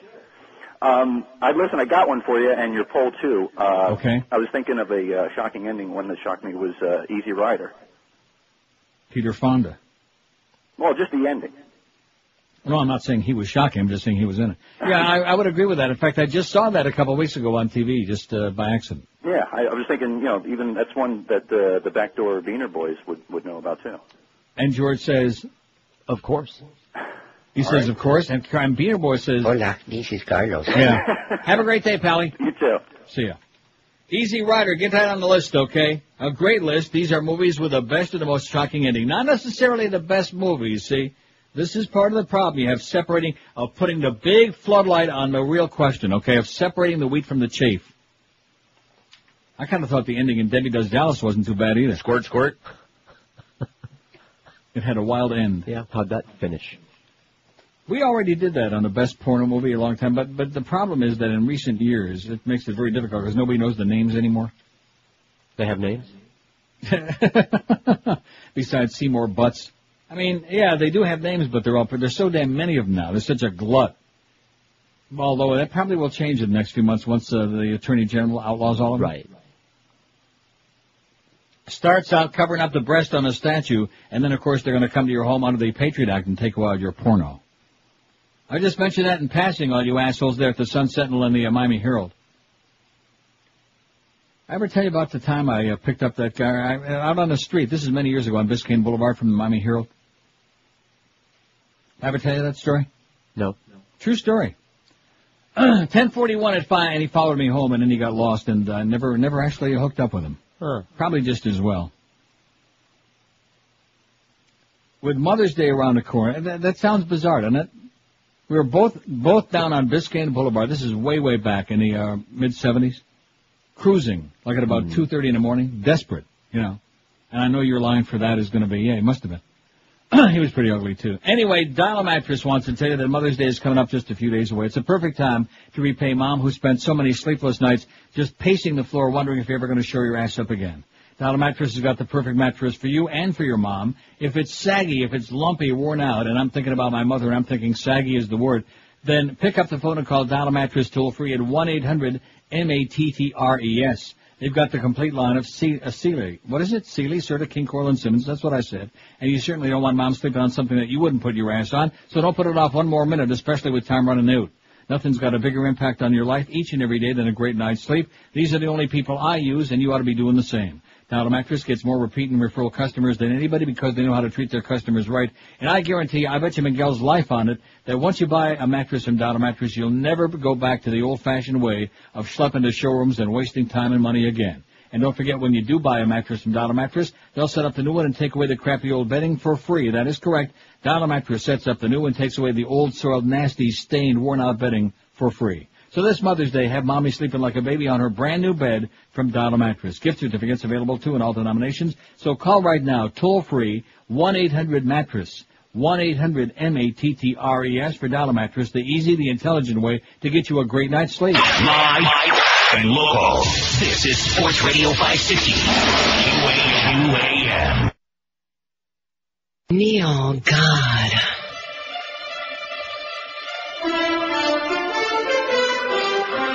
This is Tom Brokaw, NBC Nightly News. comedy legend Bob Hope is celebrating his 100th birthday. Recently, I sat down with the census-genarian for a retrospective and a bowl of vegetarian chili that took its toll on both of us. Bob, it's been one heck of a ride. Pardon me. You think you'll ever perform again? Bit you back there, too. Is it true? Excuse me. Is it true that you used to sleep with the ladies with whom you work? What was in that chili, Bob?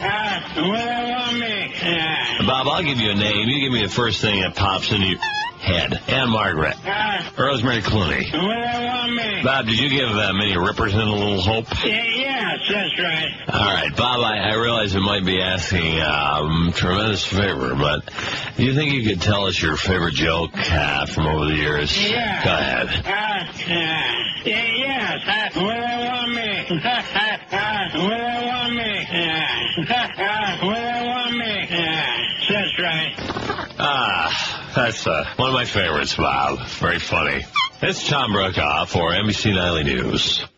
10:46. You notice I never play those because, in all deference to Rick and Suds, but that one I had to make an exception. Yeah. You didn't like it? I liked it. 14 before 11 o'clock. We have to pass everything by George now to see whether it meets his squeal of approval. It's about time. That's what Eric says.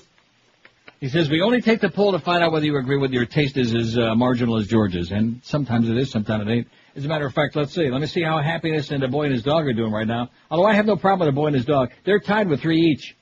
They're side by each. Ariana Huffington writes, the president's 77% solution in the LA Times. 77%. For weeks now, those 3 little words have served as the ultimate discussion stopper, a conversational coup de grace.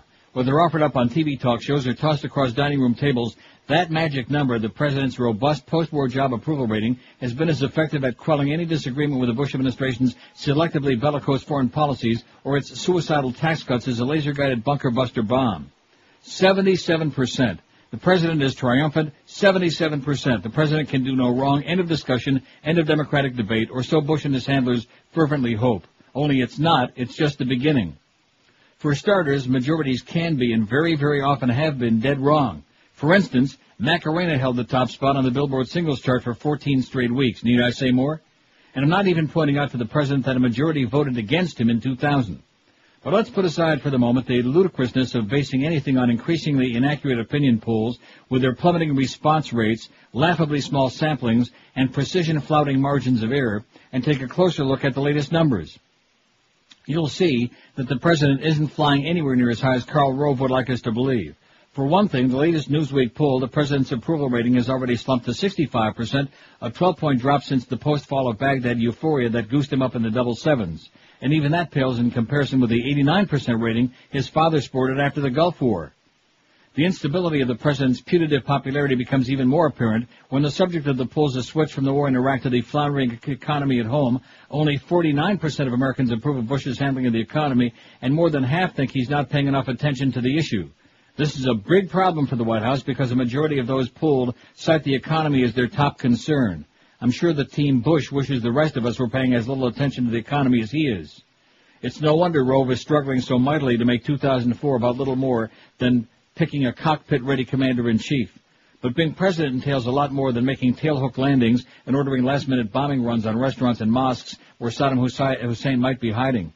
It requires vision and leadership and the ability to come up with a way to deal with 6% national unemployment that doesn't include hammering Congress to pass yet another tax cut for the rich or repeating the word jobs close to 3 dozen times in a single speech, as the president did 2 weeks ago.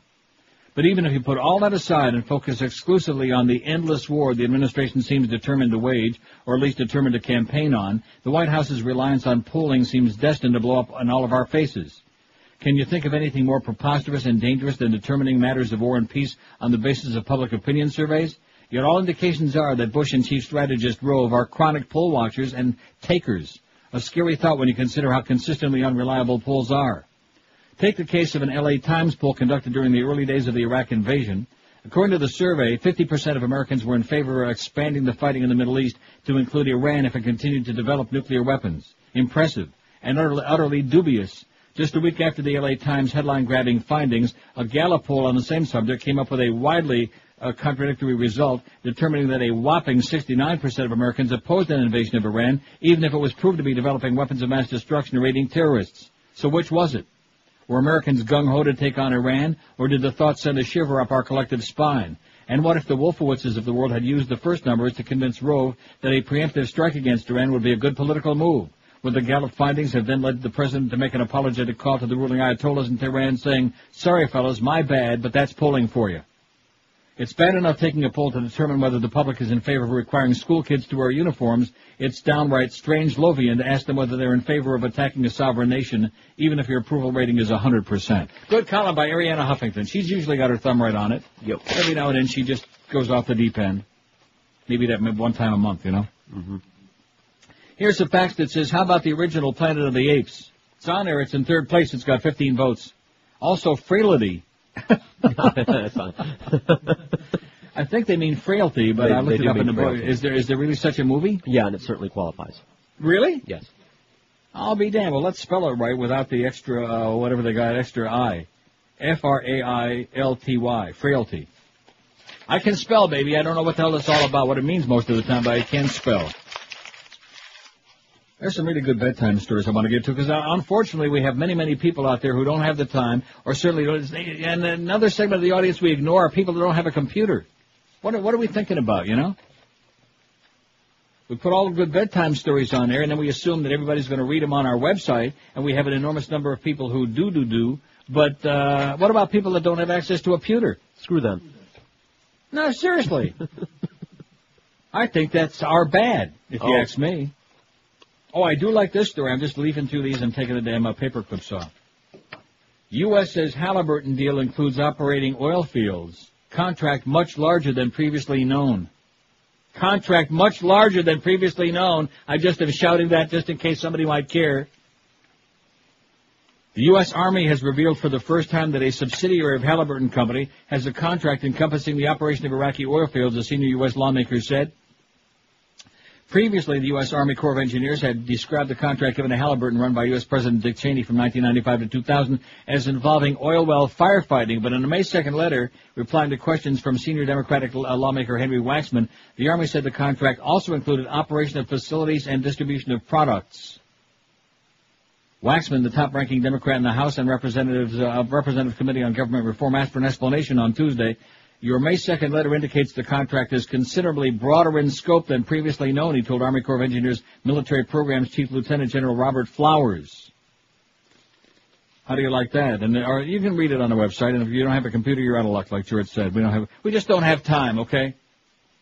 But it's pretty damn distressing and disturbing, because basically what it boils down to is the President and Cheney and all of their boyfriends and Wolfowitz and his crowd, and Richard Pearl, who was holding those seminars telling people how to profit from attacking Iraq and maybe North Korea next. How can, seriously, the stuff is all right there. It's in black and white. How can there be so many millions of stupid people, huh? You dangle it right in their face. Well, I think we won the war. We done a good job. We did the right thing. And like I told George before the show this morning, what just frost my balls, man. Let me take a look right now because I will not watch them. But I want to flip over from CBC to the killer tornadoes. They're back on that story again, which, it's a big story. But where are those live cameras in Baghdad? Where are the live cameras all around Iraq? Now that the fighting is 99.9% over, where are they now that we have the satellite technology? We sure had the cameras there to see them pulling that statue down, that rigged photo op. How come and then you'll notice right after Baghdad fell, after everybody hightailed it and had their suitcases full of money we paid them, and we went from the blurry, awful video phone pictures and the night vision with a blurry green and where you couldn't see a damn thing, and now all of a sudden we got the cameras that are in there, we got the crystal clear pictures with a satellite flipping back to New York. How come we don't have that now? All day, every day. We had 24/7 coverage nonstop. And the reason being, they don't want you to see what's really going on there. That's the real reason, okay? That's why you get very little footage. The only coverage you even get anymore is all these glamorous photo opportunities. Here come the soldiers back home. Here's the sailors back in San Diego. Here's their wives. Here's a cute little baby. And isn't it great to be back? And good job, well done. And that's it. That's it. I mean, in the history of the world, there has never been, and I include Nazi Germany, I include the communistas, anybody, there has never been a more brainwashed public than the American public is right now as I'm sitting my ass on this chair. No. Never. You talk about goose steppers, man, that's where those numbers come from. And when certain people go on the air and they try to like cover their tracks talking about, well, the conservatives, of course, we knew they'd support anything Bush does, but I'm a liberal who supported the war. I don't want to mention no names of certain talk show hosts. Are you sure? Yeah, people like that. Ought to be ashamed of himself. Ought to hang his head in shame. I get the spy reports. I find out what's going on. Who the hell is he kidding? Talk about trying to cover all bases. Man, oh man, nobody's got an ass that big. He's trying to cover first, second, third base, and home plate with the same big fat Rectum. ass. Although I do understand he gained a lot of weight since he went out there and became a superstar. Isn't that what we heard? Yeah, and so. 10:56 at 560 WQAM. Hey, I'll tell you, Brandy Shoes has been doing a lot of things right, obviously. That's why they've been in business for over 25 years. This year, 2003, marks their 25th anniversary in the business, selling shoes, putting great shoes on your feet in South Florida. And one of the many great things they do is offer you the best selection anywhere. They got all the top names in the shoe business. They got Rockports, Echoes, Mephisto, Timberland, Clark's, SAS, Florsheim. You want it? They got it. And they got a big range of sizes for you. But you got huh? Don't you remember that song, Home on the Range? Oui. So men's sizes 6 to 15, women's sizes 5 to 12, from very narrow feet to very, very wide, flat ones. You know, fat people have big fat, yeah, they sure like do. I told you before, they do. And don't forget their professional sales staff to make sure you get a perfect fit every time. And with over 40,000 pair of shoes in stock in their big, fat, 8,000 square foot mega store, you can bet almost anybody's life in the world that they got exactly what you're looking for in stock. And every week they have a special sale for you, too, to save even more money. Brandy Shoes, 1290 North Federal Highway in Pompano Beach, open daily 9 to 9, every Sunday 10 to 5. And right now they continue for the second consecutive week this special sale. At Brandy's you'll find a select group of women's style naturalizers on sale. Take 20 to 60% off the regular price. So stop in at Brandy's or visit them on their website at Brandy's Shoes, that's with a bunch of S's, brandysshoes.com. Live and local. This is 560. The radio's all yours QAM. Get Bush back to move! Crazy. Hey, but that's how it goes. Ozzy Osbourne's son, Jack, has been admitted to a Southern California rehab center after admitting he was hooked on alcohol and drugs. Hidden microphone captured this family meeting. Oh, what do you want me to do about it, Jack? I mean, what happened? I mean, I thought you were just fat and then you needed a haircut and possibly LASIK surgery. I didn't even know you had a problem. I don't have a problem, Dad. I don't drink or smoke. Why is he here, Sharon? Ozzy, he has a problem, Ozzy. Oh, I know, Sharon. He's fat and he needs a haircut and possibly LASIK surgery. Ozzy, he's a drunk and a pot smoker. Hey, Dad, you drank and smoked when you were a kid, and look at you, you're fine. That is true, Sharon. That's true. Ozzy, I love you, Ozzy, but you're a brain-dead, blithering idiot. That's also true, Jack. That's true, Jack. I only smoke pot because Kelly has a record deal. Jack, listen, this is me. Anybody that likes Kelly singing must be on pot. That's no excuse, Jack. Stop it, both of you. Jack, you stay here and get the help you need. Sharon, why is there a dog turd in Jack's bed at the hospital? I mean, everywhere I go, Sharon, there's dog turds. I mean, they follow me. How many dogs should we bloody have anyway? I mean, it's just like, that lady with the cigarette holder, Marella Creville. I mean, it's not right, Sharon. I mean, no wonder he's a pothead. There's too many turds, Sharon. Driving me insane. It's 11:01 at 560 WQM. The Mad Dog coming up at 1. Hank from Seminole Hollywood, the bingo at 3 o'clock. Oh! I wonder if Hank's going to let his audience spin the wheel. Here's a fax that says Deer Hunter and Lifeguard. I don't want to read the comments on there because that's a giveaway, okay? We're trying not to give away the endings of too many of these movies. And you say... I never saw Lifeguard. Deer Hunter, I guess, sure went out. Lifeguard? Never Sam saw it. Elliott? Never saw it. How about Beaner Boys? You got anything to say about it? Hola, this is Carlos. Well, that's about it. That's all he has to say. Our full question today is, what movie had the best or most shocking ending of all time? Which one movie? Some people I notice are trying to, give us more than one. Only one per customer, okay? Keep it light. Sixth Sense has got, I guess I should read the list, shouldn't I? Sure. Well, instead of doing that, I'll just read the votes, because the list is, Lifeguard, Deer Hunter, and Frailty we just put on there. They might not be on here yet, but they certainly will, because Eric says we want to make sure to get all of George's choices on there. 205 votes. Sixth Sense 44, Usual Suspects 28, Planet of the Apes 20, Shawshank Redemption 15, Last American Virgin 11, No Way Out 10, American Beauty 10, Chinatown 9, Arlington Road 9, Fight Club 6, The Hitchers got 5. I'm proud of that. I'm ecstatic. Tied with Citizen Kane and Primal Fear. As a matter of fact, all these suits will tell you that, or at least many of them will tell you, if it's not Raging Bull, they'll say that Citizen Kane was the greatest movie of all time. Right. I'll guarantee you The Hitcher is 50,000 times better than Citizen Kane. Any of the movies on this list. Primal Fear 5, Boy and His Dog 4. You moved ahead of me. Sorry. Jacob's Ladder 4, Carrie 4, Happiness 3. Happiness only 3, that's because nobody's seen it. Eraserhead 2, the Vanishing Original Dutch version 2, World According to Garpa's got 2, Donnie Darko 2, Pi has got 1. Yeah, he puts a drill in his head at the end. Well, I can't resist telling you that. You'll still enjoy watching the movie, but you see, it really doesn't make any difference. You see what I'm saying? No, I understand. The movie is so bizarre that it doesn't make any difference. Like when he shaves all his hair off because he's got this, growth above his ear on his head, and you really don't know what it is. And you never do find out what it is. And I guess in the end, when he puts the drill through his head, it doesn't really make any difference. It's not a puma. Deliverance has got only 1. Oh, my God. Only 1 for Deliverance? Although it was a dream, but even so. Huh? Right. It still brings back some gruesome memories of the attempt. Man, you know what that reminds me of? The Michael Douglas movie we were talking about yesterday? With the bathtub scene? Fatal Attraction. Fatal Attraction. See, some of these movies, they never die. There's so many movies like that.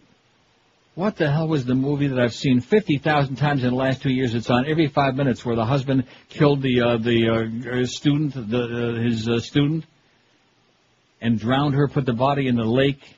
Oh, Michelle Pfeiffer? Right. And Harrison Ford. Right, with Harrison Ford. Oh, man. Never saw it. Well, what is the name of that flick?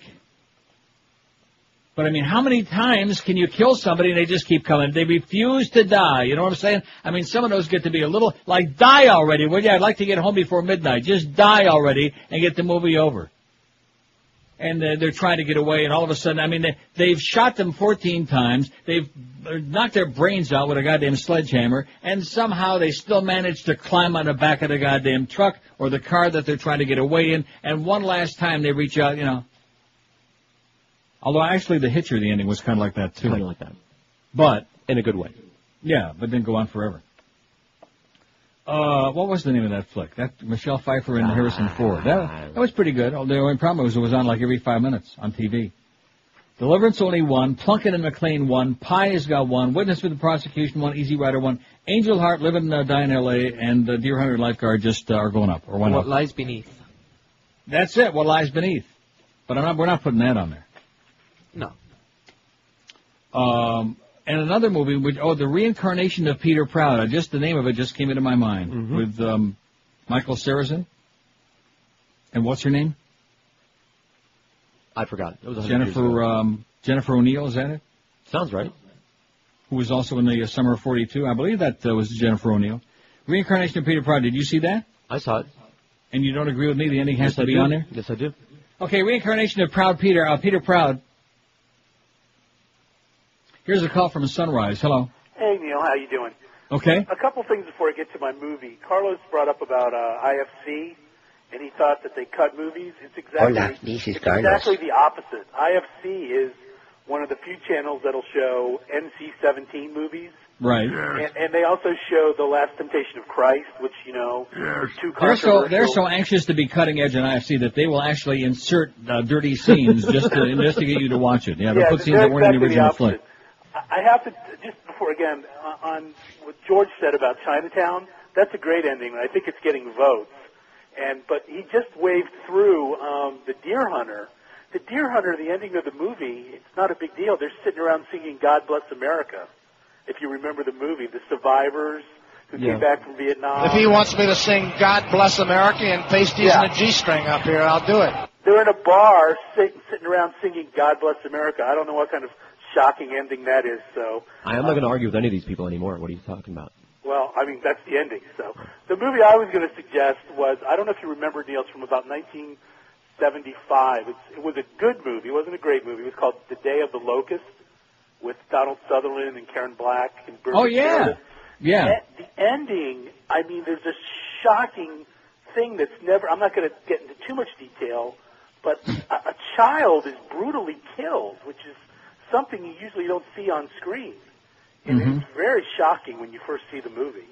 I mean, it's, Yeah, let's get that on there. it's just something You're right. you don't usually see. So, in any event, that's all I had to say. Thanks. Take care. See ya. Dressed to Kill, another Michael Caine movie. You say? Angie Dickinson died in the first, 20 minutes of the movie. Right. I could never figure that out. Anytime you see a movie with famous actors or actresses, you get the feeling that at least they're gonna be alive till the middle of the movie. Surprise! No, couldn't afford them. Not in that one. But I don't remember how that ended. I do. It was just a typical. See, people are confusing just a good climatic ending with what we're asking, which is shock, surprise, something like that. See, and they got Fatal Attraction listed too, which I don't know. It'll probably get some votes, but I still don't agree with that because it just refuses to end. Same thing with Shawshank. Great movie, but if you didn't figure it out halfway through, then good luck to you. Friday the 13th. Nightmare on Elm Street.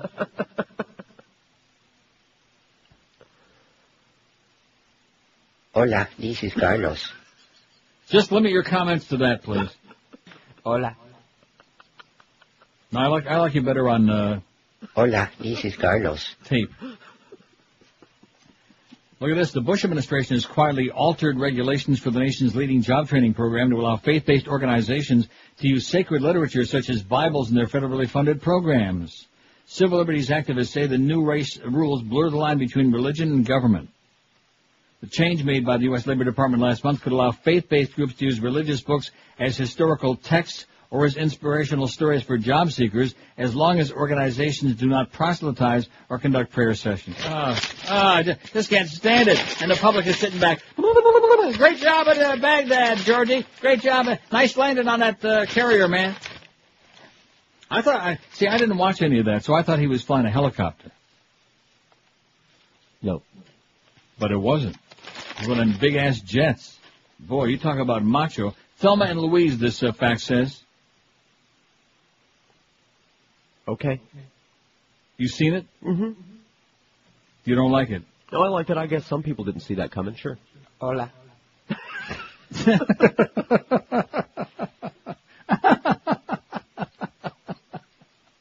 Hola. I'm not putting it on there. It's too lukewarm. There's just no enthusiasm. I got ripped because I was disagreeing with some of these people. Well, I mean, but, it's one thing to disagree, but to be so damn, Well, I'll try to find a middle ground. Here's one, and then again, here's 2. 3. No Way Out, Kevin Costner. Is that on there? It's on there. Shattered. Tom Berenger and Bob Hoskins. Is that the one where Tom Berenger plays the Klansman guy? I don't know. I never saw it. Well, let me look in the book. Did you see it, being a boy? Hola. No. Shattered. Can we say that on the air? Because the first syllable of it, I think, is the past tense of Schmidt. Shattered, here it is.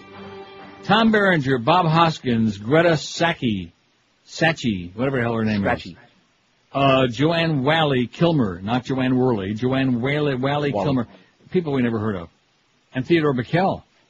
How do you like that? Oy! Big fat Theodore Bickel.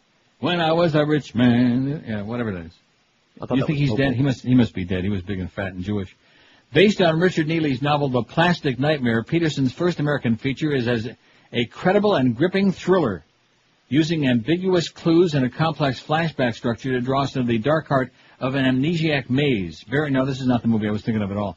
Berenger plays a wealthy architect whose life is shattered when he and his wife plunge over a cliff in their car. Emerging from a coma, he has his face restructured, but his memory of the crash has been erased. When he tries to reassemble his life with the help of his wife, who was thrown clear, some pieces of the jigsaw just won't fit. And it goes on. Huh? I have seen it. Knowing only what Berenger knows, we share a sense of disorientation and vulnerability, while Peterson's sure-footed script and controlled direction eschew self-conscious homage for good old-fashioned adult entertainment. That sounds pretty good. Yeah. Sounds like a watchable movie. And the ending was good? It was good, not shocking. A good suspenseful movie. Now, what kind of an answer was that? Yes or no? The poll is what movie had the best or most shocking ending, so I'm not putting it on there. One that we should have put on there that we talked about yesterday was The Game. Okay. I got it in the other room, haven't seen it yet. I guess that'll be the one, that'll be the one. That's the one with Michael Douglas? Right. I'll watch it today after lunch. I just won't eat that big of a lunch. I don't know, he just leaves me limp, you know? Leaves me limp. I think one of his problems is he's like overexposed, if you catch my drift. He's just been in two. No, seriously, I mean, any guy that makes 14 movies a year, it's just maybe a little bit too much. Just a little teeny tiny too much. I'll tell you who else I like, but she also has made too many movies, Sandra Bullock. Oh, yeah. I mean, I like her a lot. She's America's sweetheart. But too many. Just cut it down to 10 a year, okay, honey? 11:13 at 560 WQM. Mother's Day is only days away, and the folks at Vermont Teddy Bear have been busy hand-making some great new bears for Ma. Your mom, wife, and grandma deserve something extra special this year. Show them just how much you appreciate them by sending an authentic Vermont Teddy Bear. She'll receive a beautiful little bear personalized just for her and delivered with a free card and gourmet candy in a colorful gift box. They've got great bears for you this year, like the Spa Ma Bear, the Mom's Biggest Fan Bear, or the new Queen for a Day Bear.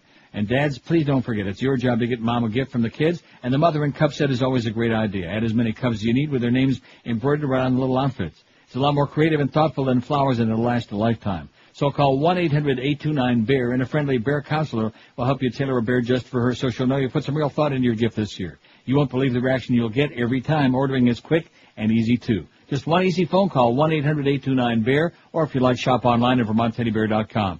This year, thank Mom for all she does for you with a Vermont Teddy Bear, 1-800-829-BEAR, and be sure and tell them that old Neil told you to call. We're Sports Radio 560, QAM. Yank it, baby. Go, go, go, go, go, go, go, authorities. He's the latest. You got another guy from the deck of ugly faces. Alibaba, Abazaba, Abracadabras. Oh, what the hell, I can't pronounce what his name is. You got a Shiite thug from Saddam's club. Got him under arrest. We found his Iraqi butt. We're gonna find the rest. We won't quit until it's done. So come and see him running to the men in Saddam's club. You're in Saddam's club, you know you gotta run. Like Uday and Kus, say that your brothers are his sons. Figure on a future day, capture more in the hunt. When we finally finding them, they be looking at our guns. But nothing in the world would really more please us than to get Saddam himself and to lock the thieves up. Just watch how we move, the military slowly moving in. Before the terrorist thugs escape, it's pretty slim. Saddam's big players, they be on the spot. We finally throw the net on them and they're gonna be shot. Look out of you criminals, cause there's nowhere to go. And the plan is to put Iraq's team in a chokehold. If you're smart, give it up, just admit your crime. And just be running with your hunting, just a matter of time. The military's doing just fine and doing it slow. And Saddam, you are next to be on death. We got a Shiite thug from Saddam's club. Got him under arrest. We found his Iraqi butt. We're gonna find the rest. We won't quit until it's done. So come and see him running near the men in Saddam's club. We're still looking for him, I should point out to you. Haven't found him yet. Got a new tape. In fact, where the hell did I see it this morning in my National Post, which is a horrible newspaper? Where the hell did I see it? About Saddam may seek to foment a civil war. Beaten but dangerous, stolen millions could finance a long campaign of terror, it said. It says Iraq is ripe for a new kind of war. A month after the fall of Baghdad, Saddam is presenting his U.S. and British conquerors with a familiar but still deadly threat. Like Osama Yamama before him, Saddam may be battered and beaten and deep in hiding, but he remains free and is doing his best to stir up craft. Yesterday, an Australian newspaper produced what it claims is a 2-day-old tape-recorded message from Saddam that calls on Iraqi citizens to launch a secret war against U.S. and British forces now occupying Iraq. See, if we had, like, live footage on there all the time, at least, here and there throughout the day, we could see what's really going on. But I finally turned it off because I kept it on there for about 20 minutes, CNN. I was watching out of the corner of my eye. I didn't see no live scenes from Baghdad, from Nasiriyah, from Diarrhea, from any of these places. Move along. Nothing to see. Oh, okay. Nothing going on that we need to know about. Anyway, this one fax from Peter on the Beach says, I like the part in Donnie Brasco where they were talking about the diamonds and she said they were, they said they were fake or fugazi. Now that's what Johnny Depp said. Don't know if I spelled it right. I think you spelled it close. I was saying that for days, and after I saw it, Fugazi. Fake. Kind of like, I guess, I was telling George the other day, that's probably where that Fugazi pizza came from that we're always talking about. I mean, Pizza Lot's got it, and many other restaurants make it too. Fugazi pizza, which is not real pizza, because it's stuffed with onions and spicy stuff. Here I thought it was just a kind of cheese. No, it is not. It's Fugazi. Anyway, here's a fax that says, my choice is The Others with Nicole Kidman. Good choice. Is it? Yeah, good movie. Really? Yep. And good ending. Yeah. Surprise. Yeah, okay. The Others. Got it down. For discussion, it says 7 with Brad, Morgan Freeman, and Kevin Spacey. What's in the box? Yeah, I'm surprised they ended it that way.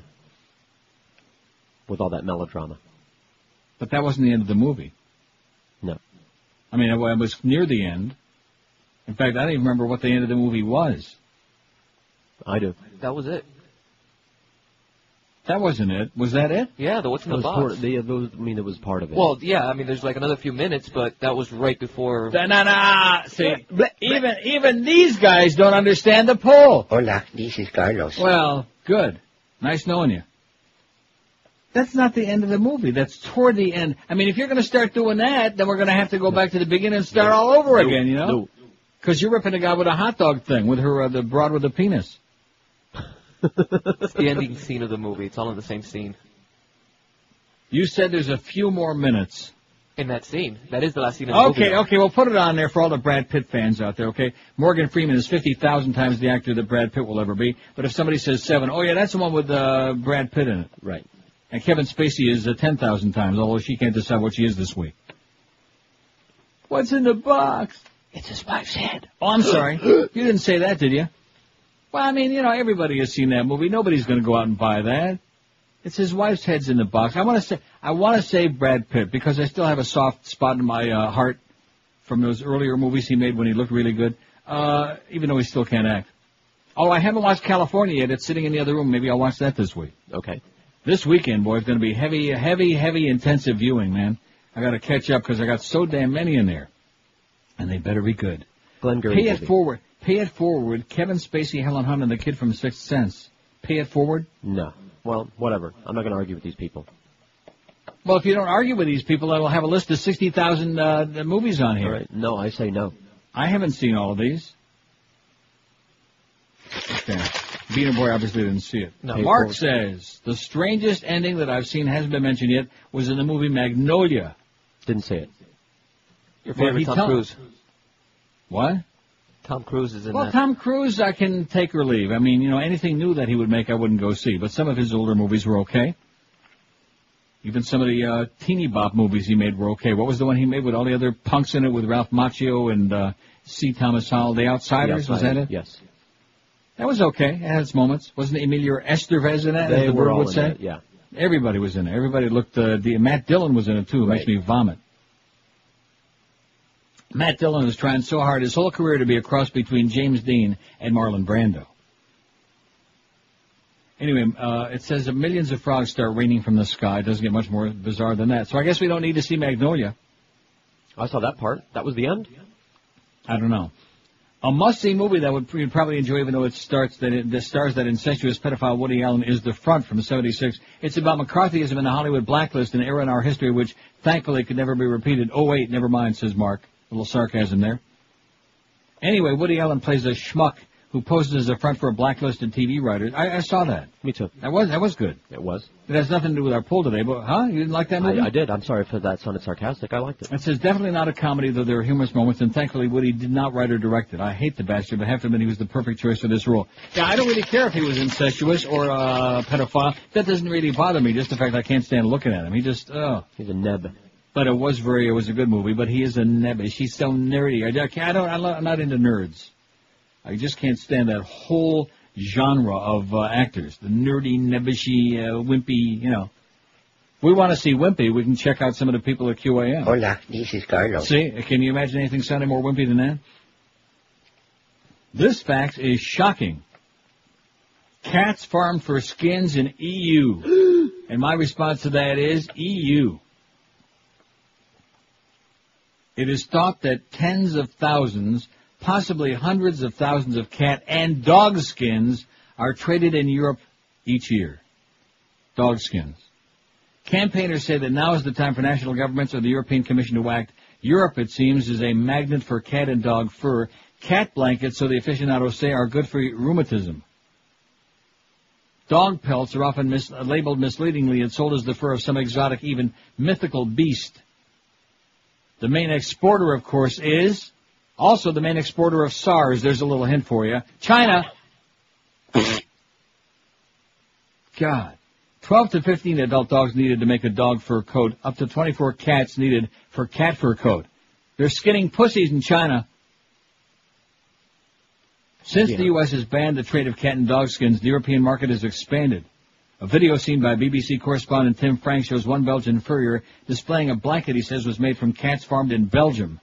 What's more, he says that stray cats and dogs are rounded up and skinned. This would seem to contradict the assertion from the officials who help run the EU at the European Commission that there is no cat or dog farming inside the Union. Do you know who's going to be really psychotic about this? Peter. Oh. Can you even begin to imagine what those crazy bastards are going to be saying? Good. Maybe they can go to Europe and deal with them for a while. No thanks. And sure as hell don't let them up here. Skinning cats in Canada? Canada's plan to allow pot possession causes U.S. rift. This is a news story on this? This is still going on? No, this is yesterday. USA Today. Old news. Sorry. You know what? That's the message, okay, from Canada. Too bad. Don't tell us how to live. That's the message. We're not going to be as repressive. We're not going to live in a stone age. We'd rather be in the stoned age than the stone age. And that would be a good billboard campaign, you know? Can see full-page newspaper ads for decriminalization of marijuana. Would you rather live in the stoned age or the stone age?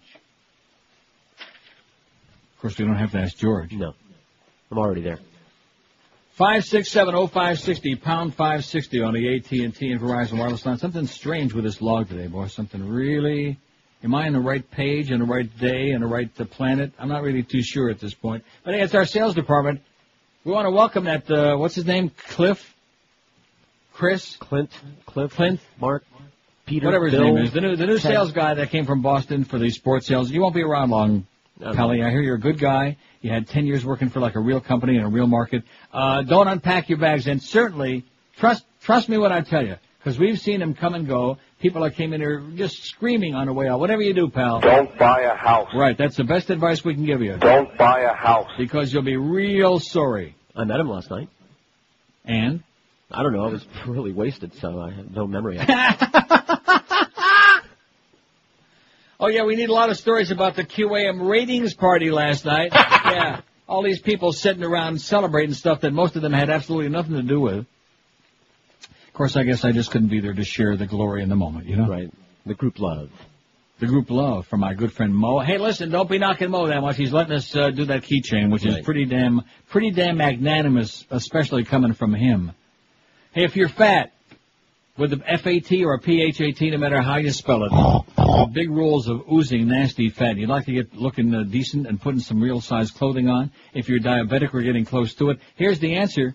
It's not stupid, dangerous pills. It's not some asinine diet that you could never follow in a million years. It's Balance for Life. And the reason it's so simple is because they take all the figuring out from the program. They do it all for you. There's no cooking, no shopping, no cleaning, no worries, just great results. The weight just melts off your body because it's all based on the Zone diet, which, like I always tell you, is very complicated, but they take care of all the complicating part and figuring it out. And they deliver to your door in a black sack every day that's got 3 gourmet meals and 2 delicious snacks, and it's at your door by 6 o'clock at 8 a.m. They give you a menu every week, and you get to choose between 2 choices for each meal every day that you're on the show. And I want to mention again, all the food is fresh, delicious. Nothing is prepackaged. Nothing is frozen. Nothing has got preservatives. None of that crap. It's all fresh, ready for you to pop in a microwave and pop in your puss. So if you want to lose the weight finally at long last, get on some real-size clothing and look and feel a hell of a lot better. Let Balance for Life do it for you. Call them today at 954-568-3229. 954-568-3229, or check them out on that wicked World Wide Web if you like it, balanceforlife.com. This is Sports Radio 560, QAM. Jesus Christ.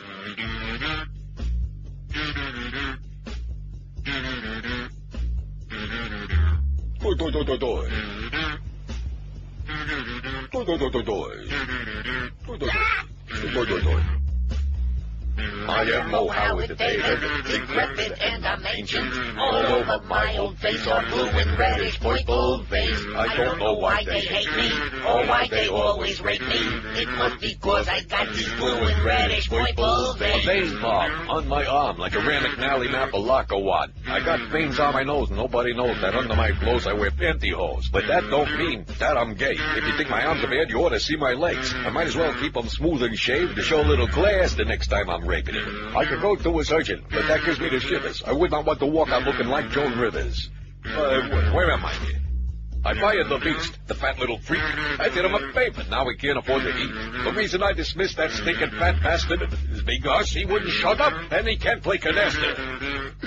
Hey, somebody talking over there. Nobody talks when I rap. I rap, then you talk. Hey, look at me. I'm hip, hip. I ain't no square. I'm a ding-dong daddy, man. I'm really dead. I fire anyone I want. I don't care. Especially if they make me flip my wig made of smelly green hair. I got fired myself. It even happens to the greats. Westman once said, you get out of here or else we break your legs. So now I sit by the pool. Life's as good as it gets. With my paladin cocktail, placing bets on the Jets. In paradise. Paradise. I don't kiss nobody's ass in paradise.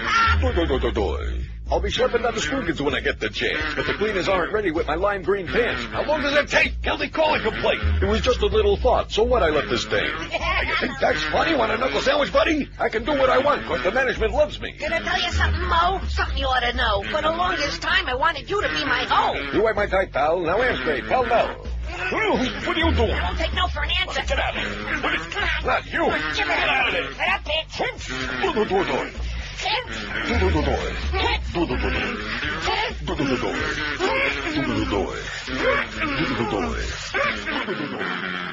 Hola, this is Carlos. Okay, great. 5670560, pound 560 on the AT&T and Verizon line, 27 till noon at QAM. Rich man's wife, somebody says, and you say... Never saw it. Diener see it? I think Halle Berry's in it, though. So what the hell does that prove? Nothing. I don't know. I'm just not putting every damn movie that was ever made on here just because, I mean, there's no explanation on it, there's no nothing, you know. Give us a little more meat than that. Now, do you believe this is for real? Because I didn't see The Sixth Sense. Yeah. And here's why. Not only does it qualify, and, for the poll and the question, but it was huge, everyone saw it, very popular, rave reviews, yada, yada. 301 votes, Sixth Sense is way ahead, 63 votes. Usual Suspects, 40. The best or most shocking ending of any movie ever. Planet of the Apes, 30. Shawshank Redemption, 23. No Way Out has got 14. Chinatown, 13. Last American Virgin, 12. Fight Club, 12. American Beauty, 12. Arlington Road, 11. Happiness, 7. Aha! Primal Fear, 7. The Hitcher, 7. Boy and His Dog, 6. Carrie, 5. Citizen Kane, 5. And Small Potatoes after that. I will bet your life on it that if everybody in this audience would have seen Happiness, it would have 2 million votes right now. It would have 40 trillion votes right now if everybody's seen that movie. But how many people saw it? I never heard of it until this week. Me either. So again, the guy called yesterday. I thanked him once, but I want to thank him again because it's just so... It's like no other movie you've ever seen. Believe me when I tell you. And then, of course, the ending scene, and you have to have... June Allison comes personal to your door when you're watching. I'll put a towel down. Huh? I'll put a towel down. I'm telling you. If you don't roar hysterically in the last scene, then you're a bigger dunderhead than anybody ever thought you were. Here's Fort Lauderdale. Hello. Hey, Neil. Yes, How you sir. doing? I got one for you, Paul. Okay. It's kind of a new movie, just still playing Identity. Have you seen that? No. Oh, it's awesome. It's a real climatic movie, comes to an end, a real shocking end. It's a great movie. Who's in it? John Cusack and Ray, what's his name? Does it face Lolita? Ray Liotta, yeah. Yeah, Ray Liotta. It's a really good movie with an awesome, shocking ending. Not so many people will put it on there because it's still out, you know what I mean? Well, that's okay. Maybe they'll go out and watch it. Thanks a lot, pal. All right. See you. Identity. Got it down? Got it. We got it down. 5670560, pound 560 on the AT&T line. Don't forget to join our good, close, personal friend Joe Costello, who used to be a really good guy till he got married. Join Joe from noon to 2 today at the Singular Wireless Store located at 6311 North Andrews Avenue in Cypress Creek. Stop by. We got some fairly decent stuff to give away, actually. Some free Marlin tickets, which, big deal, to tonight's game with the Giants. And you can register to win a trip for 2 to the Major League All-Star game this summer and a skybox party for 2 at PP Park. So go say hi to Joe and ask him what's wrong with that show. 567-0560. Here's a call from Jacksonville. Hello. Neil. Yes, sir. How are you? Great. I haven't called you in years, but living up here in Jacksonville now. I did get out of Dade County, but now I don't know if I'm better or worse for it up here, down here. No comment about Duval County, man. The less said, the better. They never met a right wing to the right of Attila. They don't love. They embrace. It's amazing. Well, I mean, when you look on the map and you realize it's just a part of Aintree, it's just part of Georgia. It is. It's South Georgia is what it is. Anyway, I've got a movie that I think you should go out and rent or buy if you haven't seen it yet. It's one of the oldies, but it's got an unbelievable ending. Unbelievable ending. I said that twice, like Mike Renee. Unbelievable. Right. Unbelievable. It's Joe with Peter Boyle and Susan Sarandon's debut. Unbelievable. Okay. Have you seen it? I never heard of it. Did you like it, George? Very good. Yeah. Just the ending just blows you away. It knocks your socks off. Unbelievable. It's old 70s style kind of thing, like Easy Rider kind of flavor. Right. I liked it. He has a bar scene which is like an Archie Bunker type of thing. That's the absolute funniest part of any movie. You'll pee your pants 3 times just watching that one scene and rewinding it and watching it over and over. It's hysterical. Now, have you seen Happiness? No, I'm going to get it, though. I'm going to get it since you've been talking about it. Because I didn't see Joe, so I can't compare. But, I mean, if the ending in Happiness isn't the funniest ending you've ever seen, then I'd be really shocked. Well, I'm going to see it. But Joe's not a funny ending, I'll tell you. It's not. It's just an ironic, like, eerie ending. It's not funny at all, in fact. It would be the opposite. It's sad, but it's awesome. You've got to see it, Neil. Okay. It's our era. I'll grab it this afternoon. I'll go out and get it right now. My birthday is December of 42. It's what we like. Okay. And come up to Jacksonville sometime. No thanks. They love you up here. Have a great life, Pally. You too. I'm here where I'm safe. Thank you. Let's all go up to Jack's, as they call it. Let's not say we did. We can go up there and see Steve Nickel. Hey, yes. I wonder if he's still up there, huh? I wonder if he's traded out the whole marketplace yet, huh? He kind of moves around, just like most of those radio programming people. They move around from town to town, seeing who they can get down. Like gypsies. Right, exactly, like the gypsies, like the travelers. Right. Travelers. Irish travelers. 5670560, especially the ones from Texas. 6 Cents has got 69 votes. I just thought I'd mention that. You can look and verify. I'm not making that up. 69. See, he said it again just on purpose. Yeah, I said it. 69. I'll say it again. Usual Suspects 41, Planet of the Apes 32, Shawshank 23. Nobody else has got 20 yet. Happiness has got 8. Happiness has 8. Oh! You really should get it today. You shouldn't wait. Okay. I mean, how much can it cost? In fact, Beaner Boy said that. No, now that Beaner Boy's making the big bucks, he said he'll go out. Hola, this is Carlos. And he'll buy it for you. You got to see it. You must, and you'll sit there and you'll watch and you'll think, this is really strange. I can't describe it to you. It's strange, it's depressing, it's hysterically funny, it's the biggest bunch of sad sack losers. Believe me, a lot of the people in our audience would appreciate seeing this. It'll make them feel a lot better about their lives. And like I said about the other movie, about the Requiem for a Dream, the name of the movie definitely should be, So You Think You Got Troubles? Am I right? Right? That should be at least a subtitle for that movie. Because no matter how screwed up your life is, when you finish watching that, you'll feel like you've got life licked, man. You'll be licking it. You'll feel like you're on top of the world. But don't lick that mirror. Oh, man. 20 till noon at 560 WQAM. Mom has always been there for us. So this Mother's Day, she deserves the softest gift for the hardest job. This year, pamper her with a pajamagram. She'll receive the most luxurious pajamas, along with free lavender bath tea, a gift card, and a Do Not Disturb sign, all developed in a keepsake hat box. To send a Pajamagram gift, shop online at pajamagram.com or call her toll-free number, 1-800-GIVE-PJs, and they'll help you choose the perfect pair. They've got brands she knows and loves like Nick and Nora, Crabtree and Evelyn, and Naturi, made from premium fabrics like Egyptian cotton and fine silk in sizes to fit any mom, from teeny and tiny to big and gigantic. Plus, they have gowns, robes, slippers, and great spa products as well. Sending a pajamagram is a creative way to thank her, and it's delivered right to her door. She'll absolutely love it. It's a gift you know that she's going to use and appreciate. They're the sister company of Vermont Teddy Bear, so you know you can trust their quality and on-time delivery, and they're good people to do business with. This Mother's Day, send Mom the softest gift for the hardest job. Just visit pajamagram or .com. What is it? Pajamagram.com, or call them toll-free at 1-800-GIVE-PJs. That's pajamagram.com. But do it today, because time is running out. Live and local. We're Sports Radio 560 QAM. Mother's love, things I'm calling up my mom this Mother's Day. Seems without her I'd be nowhere. Once I broke her favorite vase. She yelled back when Dad divorced her, but she helped me pay my rent. Remember Mother's Day, Mother's Day. Walking on me, reading Playboy, a surprise look on her face. It was fate, let me say. Call her now. It was Mom's good that I told her from my drinking. Thank you, Mama, you bailed me out. Call her now.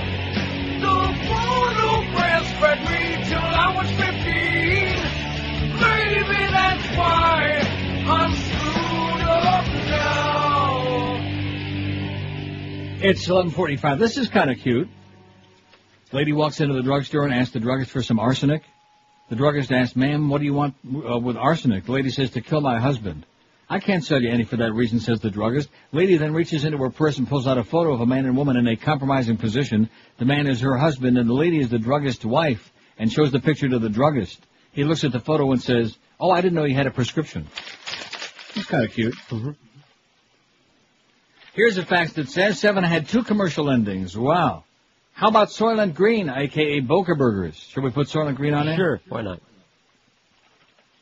Well, somebody mentioned that before, but only one per customer. Soylent Green, it's on there. This fact says 7 had 2 commercial endings. The short version showed him trying to make up his mind, and the screen fades to gray, and a shot is heard. Roll credits. The long version shows the shooting, him being placed in a patrol car. That's what I saw. Oh, that's what I always see. Yeah, I guess, we put it on there. Mm-hmm. I guess it deserves to be on there. Because it's all part of the, he sees the, what's in the box, and then he finally goes up and he's got to choose, is he going to shoot him, is he going to oh, and he shoots him, by the way. You bastard. Hey, listen, what's the point of talking about movie endings if you can't spoil at least a couple, all right? At least he did that. That was good. Everyone was hoping he would. Oh, yeah. Come on, Brad, butch up, sweetheart. Do it. All right. Yeah, he's thinking about it. He's like, right on the edge. He was okay in that movie, except for the one scene, what's in the box. Why did they do that? Why did they leave that in? I mean, you know the amount of effort that it takes to make a movie? Yeah. Well, why, and the number of retakes they do on so many of the scenes, why would they leave that in when it's so bad? It's the director's fault. What's in the box? I mean, And of course, he had no inkling. That's the point. He didn't have any idea what was in the box, did he? No. And then, of course, when the guy started giving him, hints, at that point he got a little bit concerned. Like maybe his wife's head was in a box. Oh, shouldn't have said that. Here's a call from Fort Lauderdale. Hello. Yep. Yes, sir. Can you hear me? I hear you loud and clear. Okay. I'll tell you a movie I've seen many times, and it's just unbelievable. Everybody I turn on to just loves it. It's called Jacob's Ladder. Did you ever hear of it? I think I saw that. What's it about? Unbelievable. And about a guy, Vietnam War, and it flashes back, and the ending is just unbelievable. You have to get it if you haven't seen it. Damn, it sounds so familiar. I'm pretty damn sure Timothy Robbins is in it. Oh, it's a Timothy Robbins movie? It's just phenomenal. I mean, you don't know whether it's going on now or if it's flashbacks. It's unbelievable. Okay, we got it down. Yeah, try to get that. Jacob's Ladder. Thanks. Okay. Lynn's, who is it? Lynn? Adrian Lynn, director. Lynn's chilling film bombed in the States. How do you like that? Yeah. probably because of its origins in the murkier side of the now done-to-death Vietnam War. But messy and maddening though some of it is, Jacob's Ladder is truly a scary film, which is never simply a war or horror vehicle. Jacob Singer Robbins is a man whose life totters continually between past, present, and future, between reality and terrifying illusion brought on by his experiences in Vietnam, where his unit was dosed with a vicious derivative of LSD to improve its killing power. Where the problem arises that this scenario is the only one alternative in the life of a man variously shown as divorced, studying, and cohabiting, married and prosperous with children, or dead on a Vietnam field hospital table. But Lynn's giddying, unsettling direction conjures up moments of horrifying hallucinogenic power from the bad trip hell of this protagonist. I think I've seen it. Yeah. You haven't seen it? No. Well, it's on the list for anybody who did. We're asking today which movie had the best or the most shocking ending. We're movie intensive this week. I have no idea why, but it's a good way to get away from all this other depressing crap that's been going on. Although, don't let me forget this one article by Matthew Engel in the British paper The Guardian, up to his usual stunts, because I think he's got his thumb right on it. In other words, the essence of it is I think we're screwed. Also, you might want to take a peek at our website today and see our deck of cards. This is great. Where did this come from? I don't even know which website this came from, Beaner Boy. The deck of cards. I can't even pronounce it. Really? It's some rotten. I can't pronounce it. Rotten to the core, I think it said. I think they were. Don't take it personal, but they might have been talking about you. Hola, this is Carlos. Yeah, rotten to the core. Wanted for looting Social Security trust funds, taking the country to war under false pretense, ripping up the safety net, eviscerating democracy, strangling civil rights, assaulting the New Deal, being a partisan hack, peddling economic snake oil, perverting the Fourth Estate. And then we got our own deck of cards here, which you can flip through on our website. There's Dick Cheney. He's the ace of clubs. Karl Rove, Donald Rumsfeld. George Bush. Or no, ace of spades, Cheney. Bush is the ace of clubs. Andy Card. He's a card. Eric Fleischer, John Ashcroft. Mitch Daniels, who, by the way, is resigning because, well, we got that story on there, too. Mitch Daniels, a little insider training scandal there. Oh, but he wants to run for governor. Right. Lynn Cheney, Karen Hughes, Tom DeLay, Condoleezza, Richard Pearl, they're all in there. It's great. It's a great thing to take a puke at. 5670560, pound 560 on the AT&T and Verizon wireless line. 6 cents 74, usual suspects 43, Planet of the Apes 33, Shawshank 24. I'll tell you, 6 cents is, I guess I'm going to have to get that too. Maybe I'm the only person that hasn't seen that. Maybe. Is it something I would like? It's okay. It's Bruce Willis. Ooh, I forgot to tell you. It's Bruce Willis. No. I'm sorry. Like I said. Oh, no. Bruce Willis. Yeah. You're telling me that it's like 9 minutes till lunch. Roy! Oh, my God. You're telling me Bruce Willis is in it? Yeah. And it's got 75 votes? Yeah. But then again, I'm trying to keep in mind the question. I'm lecturing the audience. Keep your eye on it. What movie had the best or most shocking ending? That doesn't mean it was the best movie of this bunch, but it had the best ending. In fact, I'm hearing the rumor is that once 6 cents ended, everybody in the audience together simultaneously said, "Oh, thank God it's over." They were delighted that it was over. And you're telling me the ending was great. The movie was fine. Somebody ruined it for me, so I couldn't really enjoy it as much as everyone is supposed to. Well, we're not going to do that. Not on that one, because obviously too many people seen it. We don't want to piss anybody off yet. 5670560. Here's a lady in Fort Lauderdale. Hello. Hello. Yes, Neil? ma'am. Hi. How you doing? I'm fine. How are you? I have Great. the name of the movie that you were looking for before for Michelle Pfeiffer and Harrison Ford. What Lies Beneath. I bet you that was the name of it. What Lies Beneath. Yep. It was when she was in the tub and drowning and Right. everything. And yeah, and another movie. It was pretty good, but it became. I think it was. He escaped her about 45 times in the last couple minutes of the movie. Yeah, and then the crazy lady came back, and they went in a truck, and then the lady came back and saved her and stuff like that. So. Yeah. Another movie that I like is The Others. That's a really whacked out movie. It's on there. Okay. Thanks. See you. I bet you that movie, Beaner Boy, is called What Lies Beneath. You think?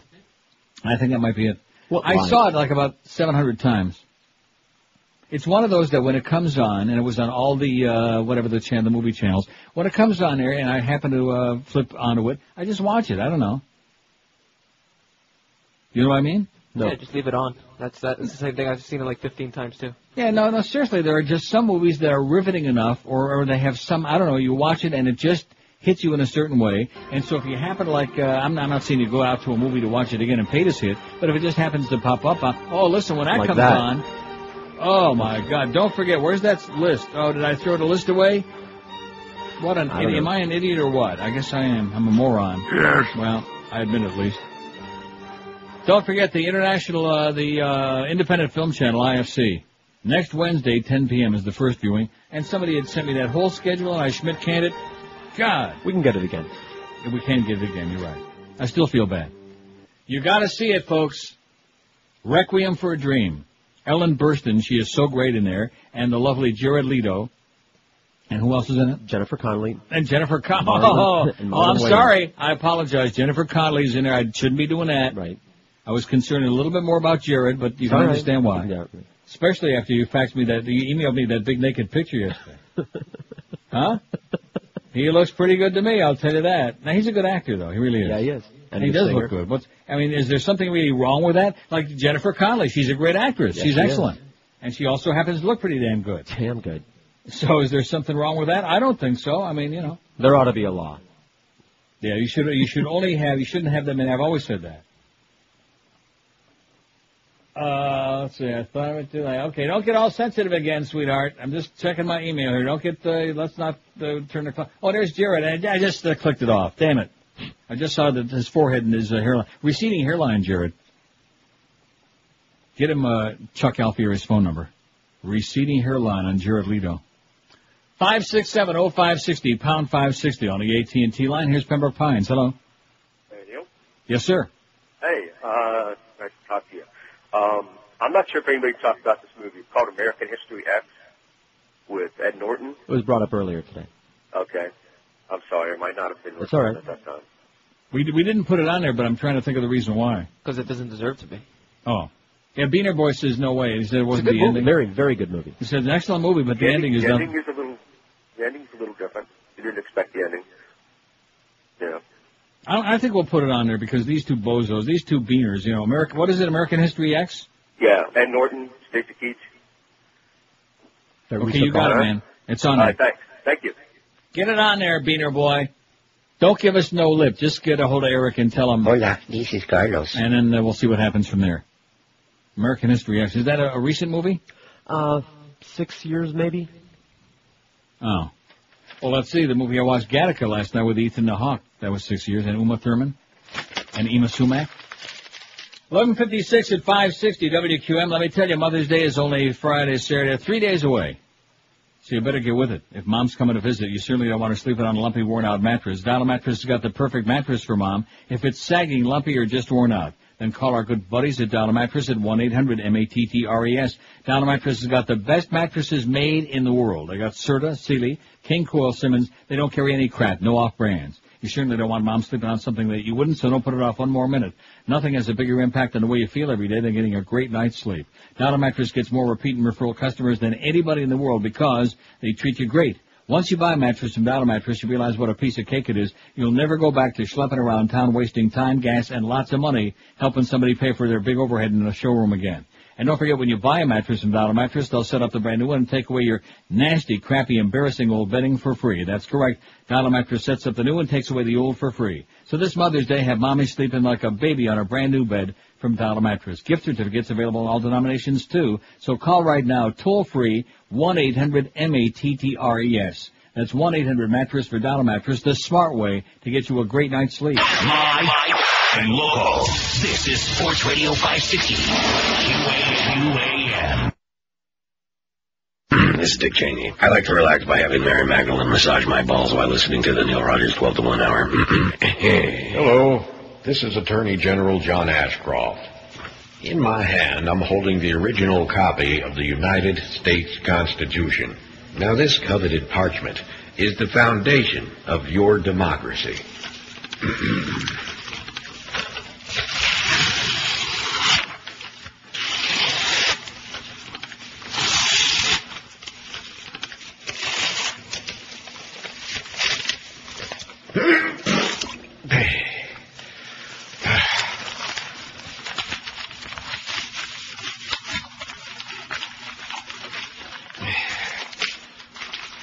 I prefer Cottonelle, but this will have to do.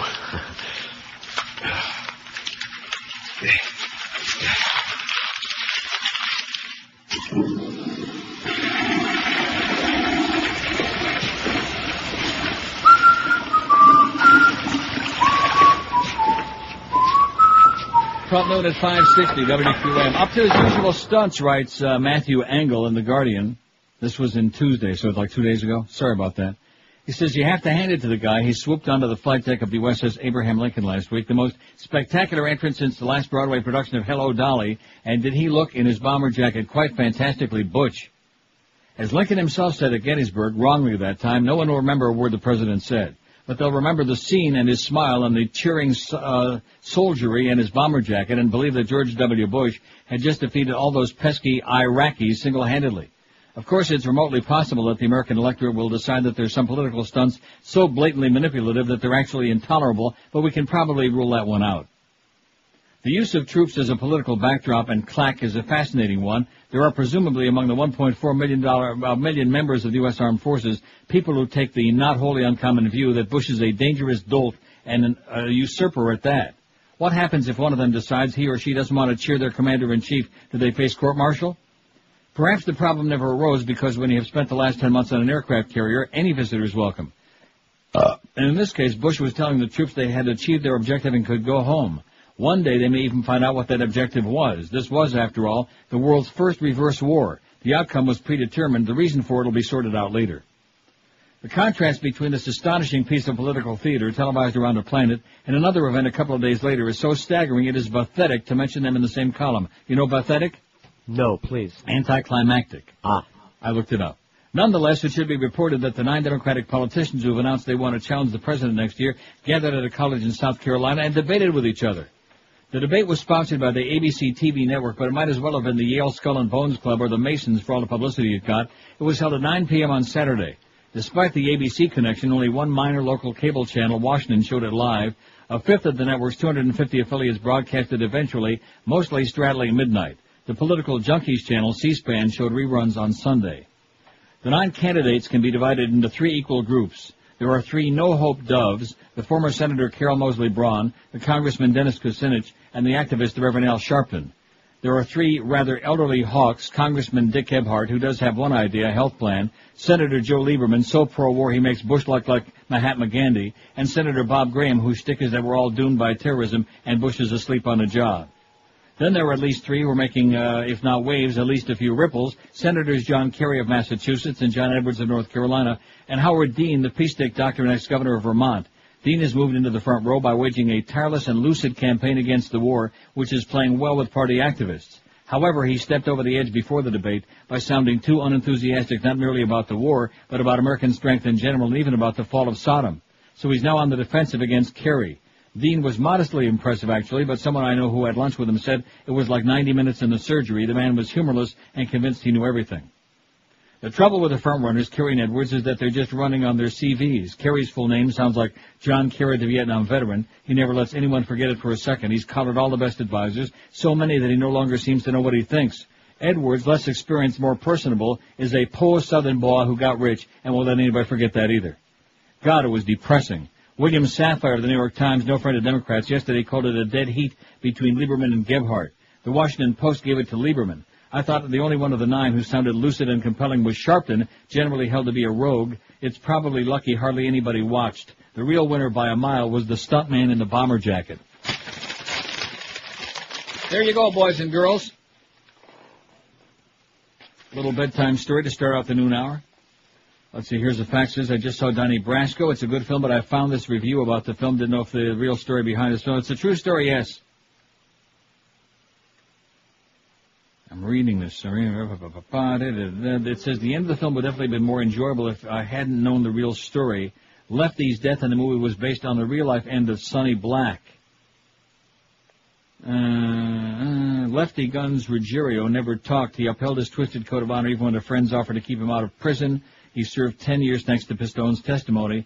So evidently he didn't get whacked. Oh, that's a relief. Don't we feel better? Jacob's Ladder, it says, great ending, great movie, it's worth seeing, says Lowell in Palm Beach Gardens. Thank you, Lowell. Here's one that says, you ever done a segment on the subject, Osama bin Laden and Bush, 1 members at the same time in the Carlisle group? Yeah, many, many times, okay? Thank you, Ben in Coral Springs. We've had the Carlisle group inside out, upside down. We've had 80, how many articles do we have just this last week? About 30, man. On our website. Says your email address link failed yesterday. Well, Ben, we don't do email on the show, and we've been begging for months and months, please disable that link so that they know to go to our, our regular stuff. No. We don't do email. They just, one of them things, they won't do it because it's QAM, It was a miracle we got them to change one little thing on their website. Well, screw them. 56705, and then he's got more stuff here about the Carlisle group. Thank you, Ben. We're on to it. Here's one that says, I can't believe that no one has mentioned Dr. Strangelove or how I learned to stop worrying and love the bomb. When Slim Pickens manages to connect the wires and ride a thermonuclear weapon down to a blinding finish from the bomb bay of his damaged B-52, laughing turns to shock and then back to laughing. As we'll meet again, play softly, the entire planet is enveloped in a nuclear Armageddon, and the laughing turns back into a vague feeling of tension as we realize we've just seen a plausible scenario for the end of the world. Should we put that on there, Dr. Strangelove? Sure, why not? It was great. Mm-hmm. Peter Sellers was great. Sure. Although kind of a strange guy. 5670560, pound 560 on the AT&T line. Here's a call from Miami. Hello. Hello. Yes, sir. Oh, I'm on. Oh, great. I was going to say Star Wars. He's your father, Luke, and all that. Is that on there yet? No. Oh, well, Star Wars for sure. I'd like to see Bush and Dukakis together in their little army outfits. That would be cute. That would be cute. And also, it's National Teen Pregnancy Prevention Week, so bang a bopper in the butt. That's all I got. Are you sure that's all he's got? That's all he's got. He's thinking about it. He's dreaming about it. Something about rectum. Probably something he heard from you. Sure. Or he sent me, thank you, Jerry Bonita Springs. See, Dan, he's apologetic, seeming like a chronic faxer. Mm-mm. Don't apologize. I Schmidt-canned it. I'm the one who should be apologizing, but I won't. Jerry's a great American. Here's the IFC schedule for Requiem for a Dream. I'll keep it here, and then as the days approach, I'll go through it again. I don't want to go through the whole thing right now. Next Wednesday, 10 p.m. on the Independent Film Channel, Requiem for a Dream. If you don't watch it, if you haven't seen it, you're really missing out. I'll tell you that right now, okay? Tape it, do something with it. You'll love it. Yeah, Keith, let's hear more of that music. I love the music. Is just it's integral. And of course, Sarah Goldfarb. She is what South Florida's all about. Yeah, with her lawn chair. Sarah, she's going to be on television, Sarah. And the one thing about that movie is just it's like winding up an alarm clock. Right. You just keep winding and winding and just every time you think it can't get any more intense. Right. And then when she's at the doctor the last time and he's got the voice that sounds like helium because she's so spaced out, it's just great. It's like going down a hill without any brakes. You just keep going faster and faster and you can't stop. That's right. That's right. Okay, that's enough. Here's Miami. Hello. Hi, Neil. Yes, sir. Are you there? I'm here. Listen, here's a couple of movies for you. One called Tomorrow. It's an old Faulkner story, very dark. What did he say? He said it's an old William Faulkner story. Oh. And the other one is The Scottsboro Boys. Okay. Not complimentary to the South. Oh, excellent good. Movies. Sounds like my kind of movie. Yeah, it's very, very good. The Scottsboro Story? The Scottsboro Boys. Oh, boys. Did you ever hear of the musician John Hammond? No. Well, his father was a wealthy dude and explored the South. But I heard he liked to play the organ. Yeah, he played his organ. Thanks. Okay, thanks. I got them both down. Thanks a lot. Tomorrow and Scottsboro Boys. Got them on there now? We got them. I don't know how many people saw some of these. What the hell do I know? I never Let's saw see them. How's Happiness doing? 8. Still, I'm sorry. I'm jumping out the window right now. Well, think of the service you're doing. No one saw it, obviously. And now they will. And maybe it's only me. Maybe you'll watch it and say, that was cute, but what's the big deal? I don't think so. I really don't think so. There's so many things that you'll see in that last scene, and you'll say, you'll just go to pieces, I'm telling you. 5670560, pound 560 on the AT&T line. Here's West Palm Beach. Hello. Hello. Yes, sir. Neil. How you doing? Hey, first time caller. All right. Split time between here and Arizona. And whenever I'm down here, of course, I discovered you about, 3-4 years ago sitting on the beach, and it just cracks my ass up when I'm sitting down there listening to you on the beach. And couple of great things, just a couple of quick stories. I happened to be listening to you when that turkey from Fox, what was her name, Heather? Heather, yeah, that bitch, yeah. When she called and you laid into her, I was jumping around the sand like my feet were on fire. I was watching. You'll notice, by the way, that our great local media in South Florida. Well, I don't know where you were how long you were here at the time, but that story with Fox News trying to get my ass fired and then leaning on that whole Condoleezza thing, that didn't get one word of news in the Sun Sentinel and the Herald, in any publication, in the Weekly Reader, nothing in South. It wasn't important. It was a national story, didn't get one word. But Mr. Ego goes on there for this meaningless board that he's involved in there, Steve Kane, and we got front page stories. Of course, he's right-wing, and I'm one of those old-fashioned liberals, so I'm out. You know, that was one of the reasons I called, because when I left here last year, you were playing all the Condoleezza and all that stuff, and I was just cracking up over it. We left in December and came back mid-April. Won't hear that no more. I was wondering, what did Colin Polyp Jr. drop the hammer on you guys or something? Or what? We got the hammer dropped all right.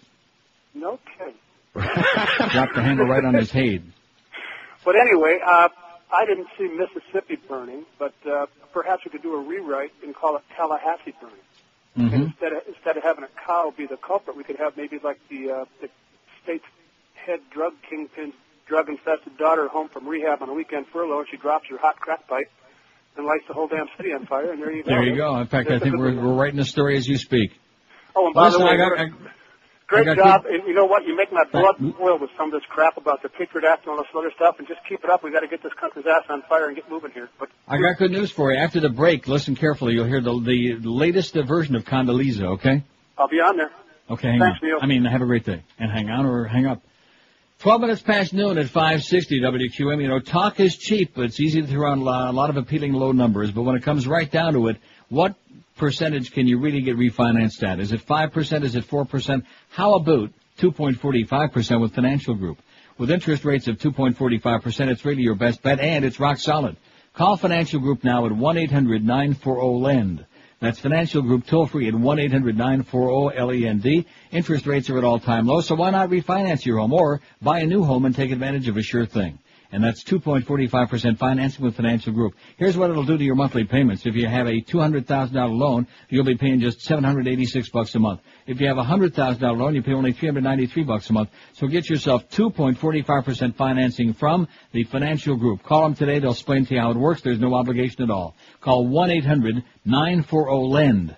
That's Financial Group. It's toll-free. 1-800-940-LEND. They're an equal housing lender. Credit restrictions apply and rates are subject to change monthly. 5.34 APR. Live and local. This is Sports Radio 560. QAM. I am not a Nazi.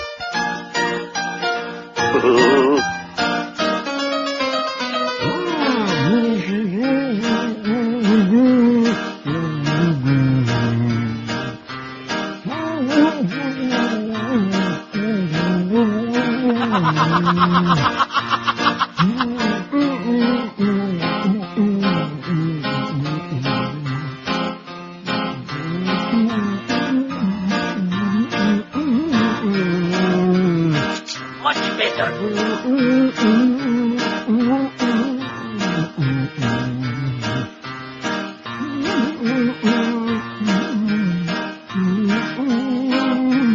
Administrations to be respected. Administrations to be respected. Very good. You may continue.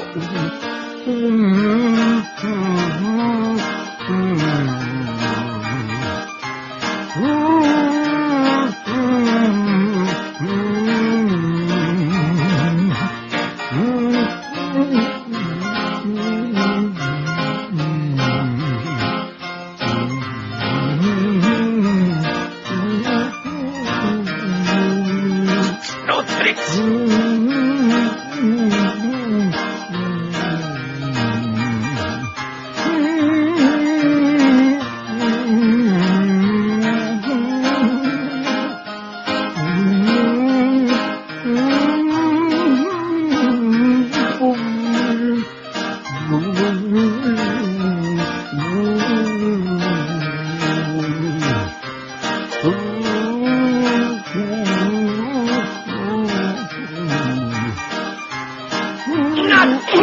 12:18 at 560 WQM. I'm looking on the Herald website and on the Sun Sentinel website. All I see is more updates, efforts to oust radio host fail, and there's Mr. Ego squinting with his 48 phony body parts.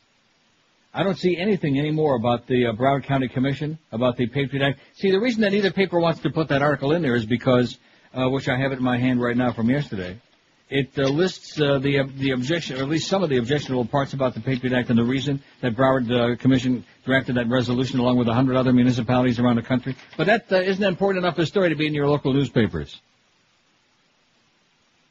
Because if they put the story in, then of course they'd have to publish some of the things about the Patriot Act that they probably would just as soon you not know. Probably be bad for business. It's beyond scary. This makes Joe McCarthy look like child's play. Makes him look like a kindergarten kid when it comes to censorship and repression and goose-stepping. It's back, baby. 5670560, pound 560 on the AT&T and Verizon line. What movie had the best or most shocking ending of all time, we're asking? We got about, how many we got on there? About 400? At least. Sixth Sense, 90. Usually, that's way out in front of everybody. Bruce Willis was in it? Yeah. Usual Suspects, 49. Planet of the Apes, 38. Shawshank Redemption, 28. Chinatown, 17. American Beauty, 16. Fight Club, 15. The Last American Virgin and No Way Out each have 14. Arlington Road, 12. Primal Fear, 10. Jacob's Ladder, 9. Happiness, 8. Deliverance, 8. Carrie, 7. The Hitcher, 7. Boy and His Dog, 7. Oh, I got you by 1. 7's got 6. And 6 has got 7. Well, what am I talking about? 7's got 6. That's right. The movie 7's got 6 votes. 7's got 6. Citizen Kane's got 6. Easy Rider, The Others, Witness for the Prosecution, Angel Heart, Day of the Locust each have 6. World According to Garp, 5.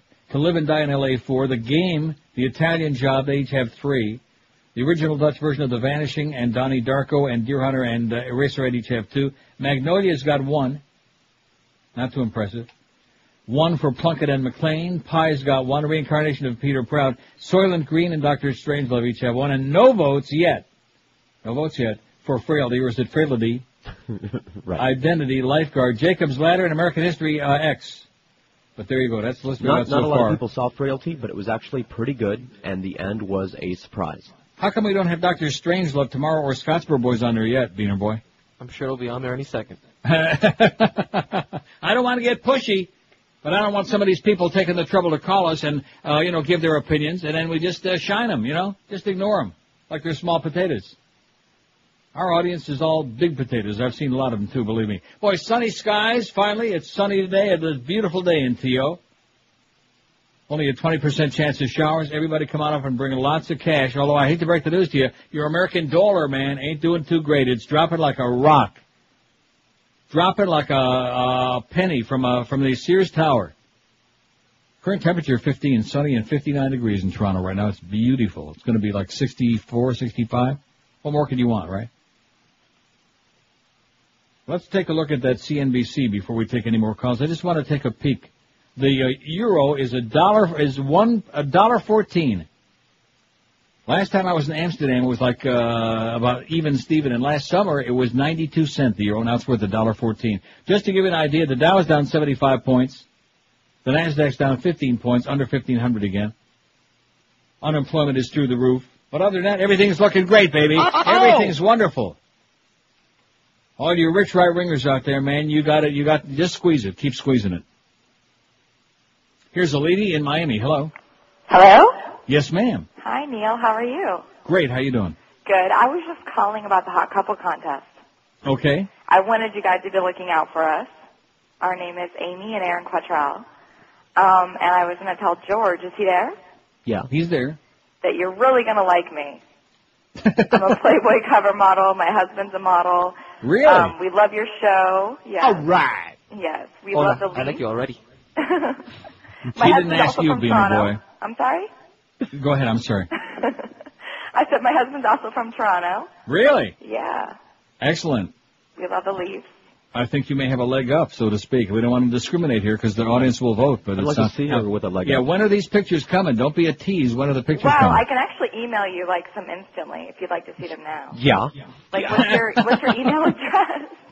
Contest@neilrogers.com. Contest@neilrogers. NEILROGERS. I think I have it. Okay, we'll look forward to seeing them. Cool, so look for us. We're looking. Thanks. Are they there yet? And just calm down. Put it back in your pants. Try to calm down. Okay. In fact, he just started humping Beaner Boy. He's getting so excited. Oh. I mean, Duff's going to get jealous. You know. You better watch it. That was a cure for that mood. You're right. That was better than saltpeter. 567-0560, pound 560 on it. Now, see, the other people who entered the contest, and let me say it again, regardless if you're hyperventilating or mine or anybody else's, right? This is the way it's supposed to work, and it will. It'll be up on our website starting a week from today, next Thursday the 15th, and then you guys vote on who you think is the hottest couple, and then they win the prize. The audience decides. We just get one vote each. Well, now, that is true. We get a vote, but our vote is no more significant than the other 80 trillion people we have out there. So they obviously would like to go to the Bahamas, it sounds like to me. I'm surprised we don't have like hundreds of entries, to be honest with you. I mean, well, we got a lot of very shy people out there. Oh, come on. And we also have many ugly people out there, but it sure hasn't stopped some of them. No. Here's Port St. Lucie. Hello. Hello? Port St. Yes, sir. Yeah, I got two movies, and I'm actually surprised you just named off all the list of movies that they weren't on there. One is Body Heat with Kathleen Turner.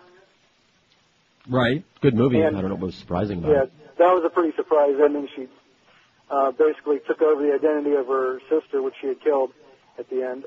Okay. And the other movie that I think is the best ending I've ever seen is Somewhere in Time with Christopher Reeves and Jane Seymour. Never heard of it. I saw it 100 years ago. I don't even remember it.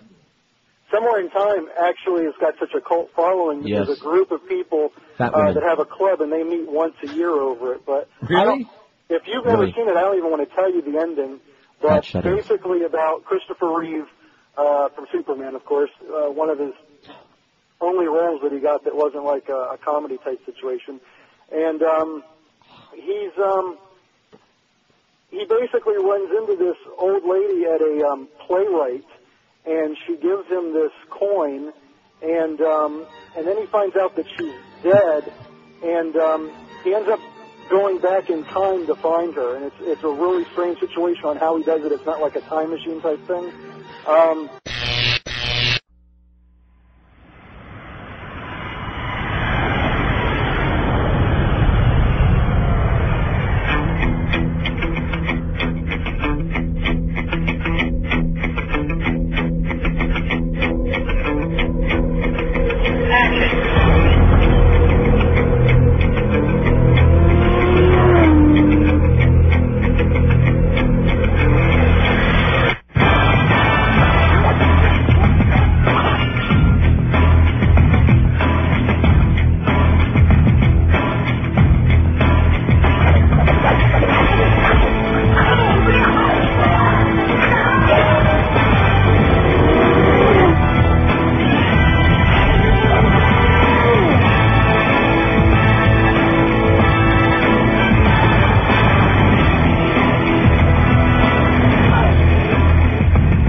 You didn't think it was going to be that easy, did you? You know, for a second there, I kind of did.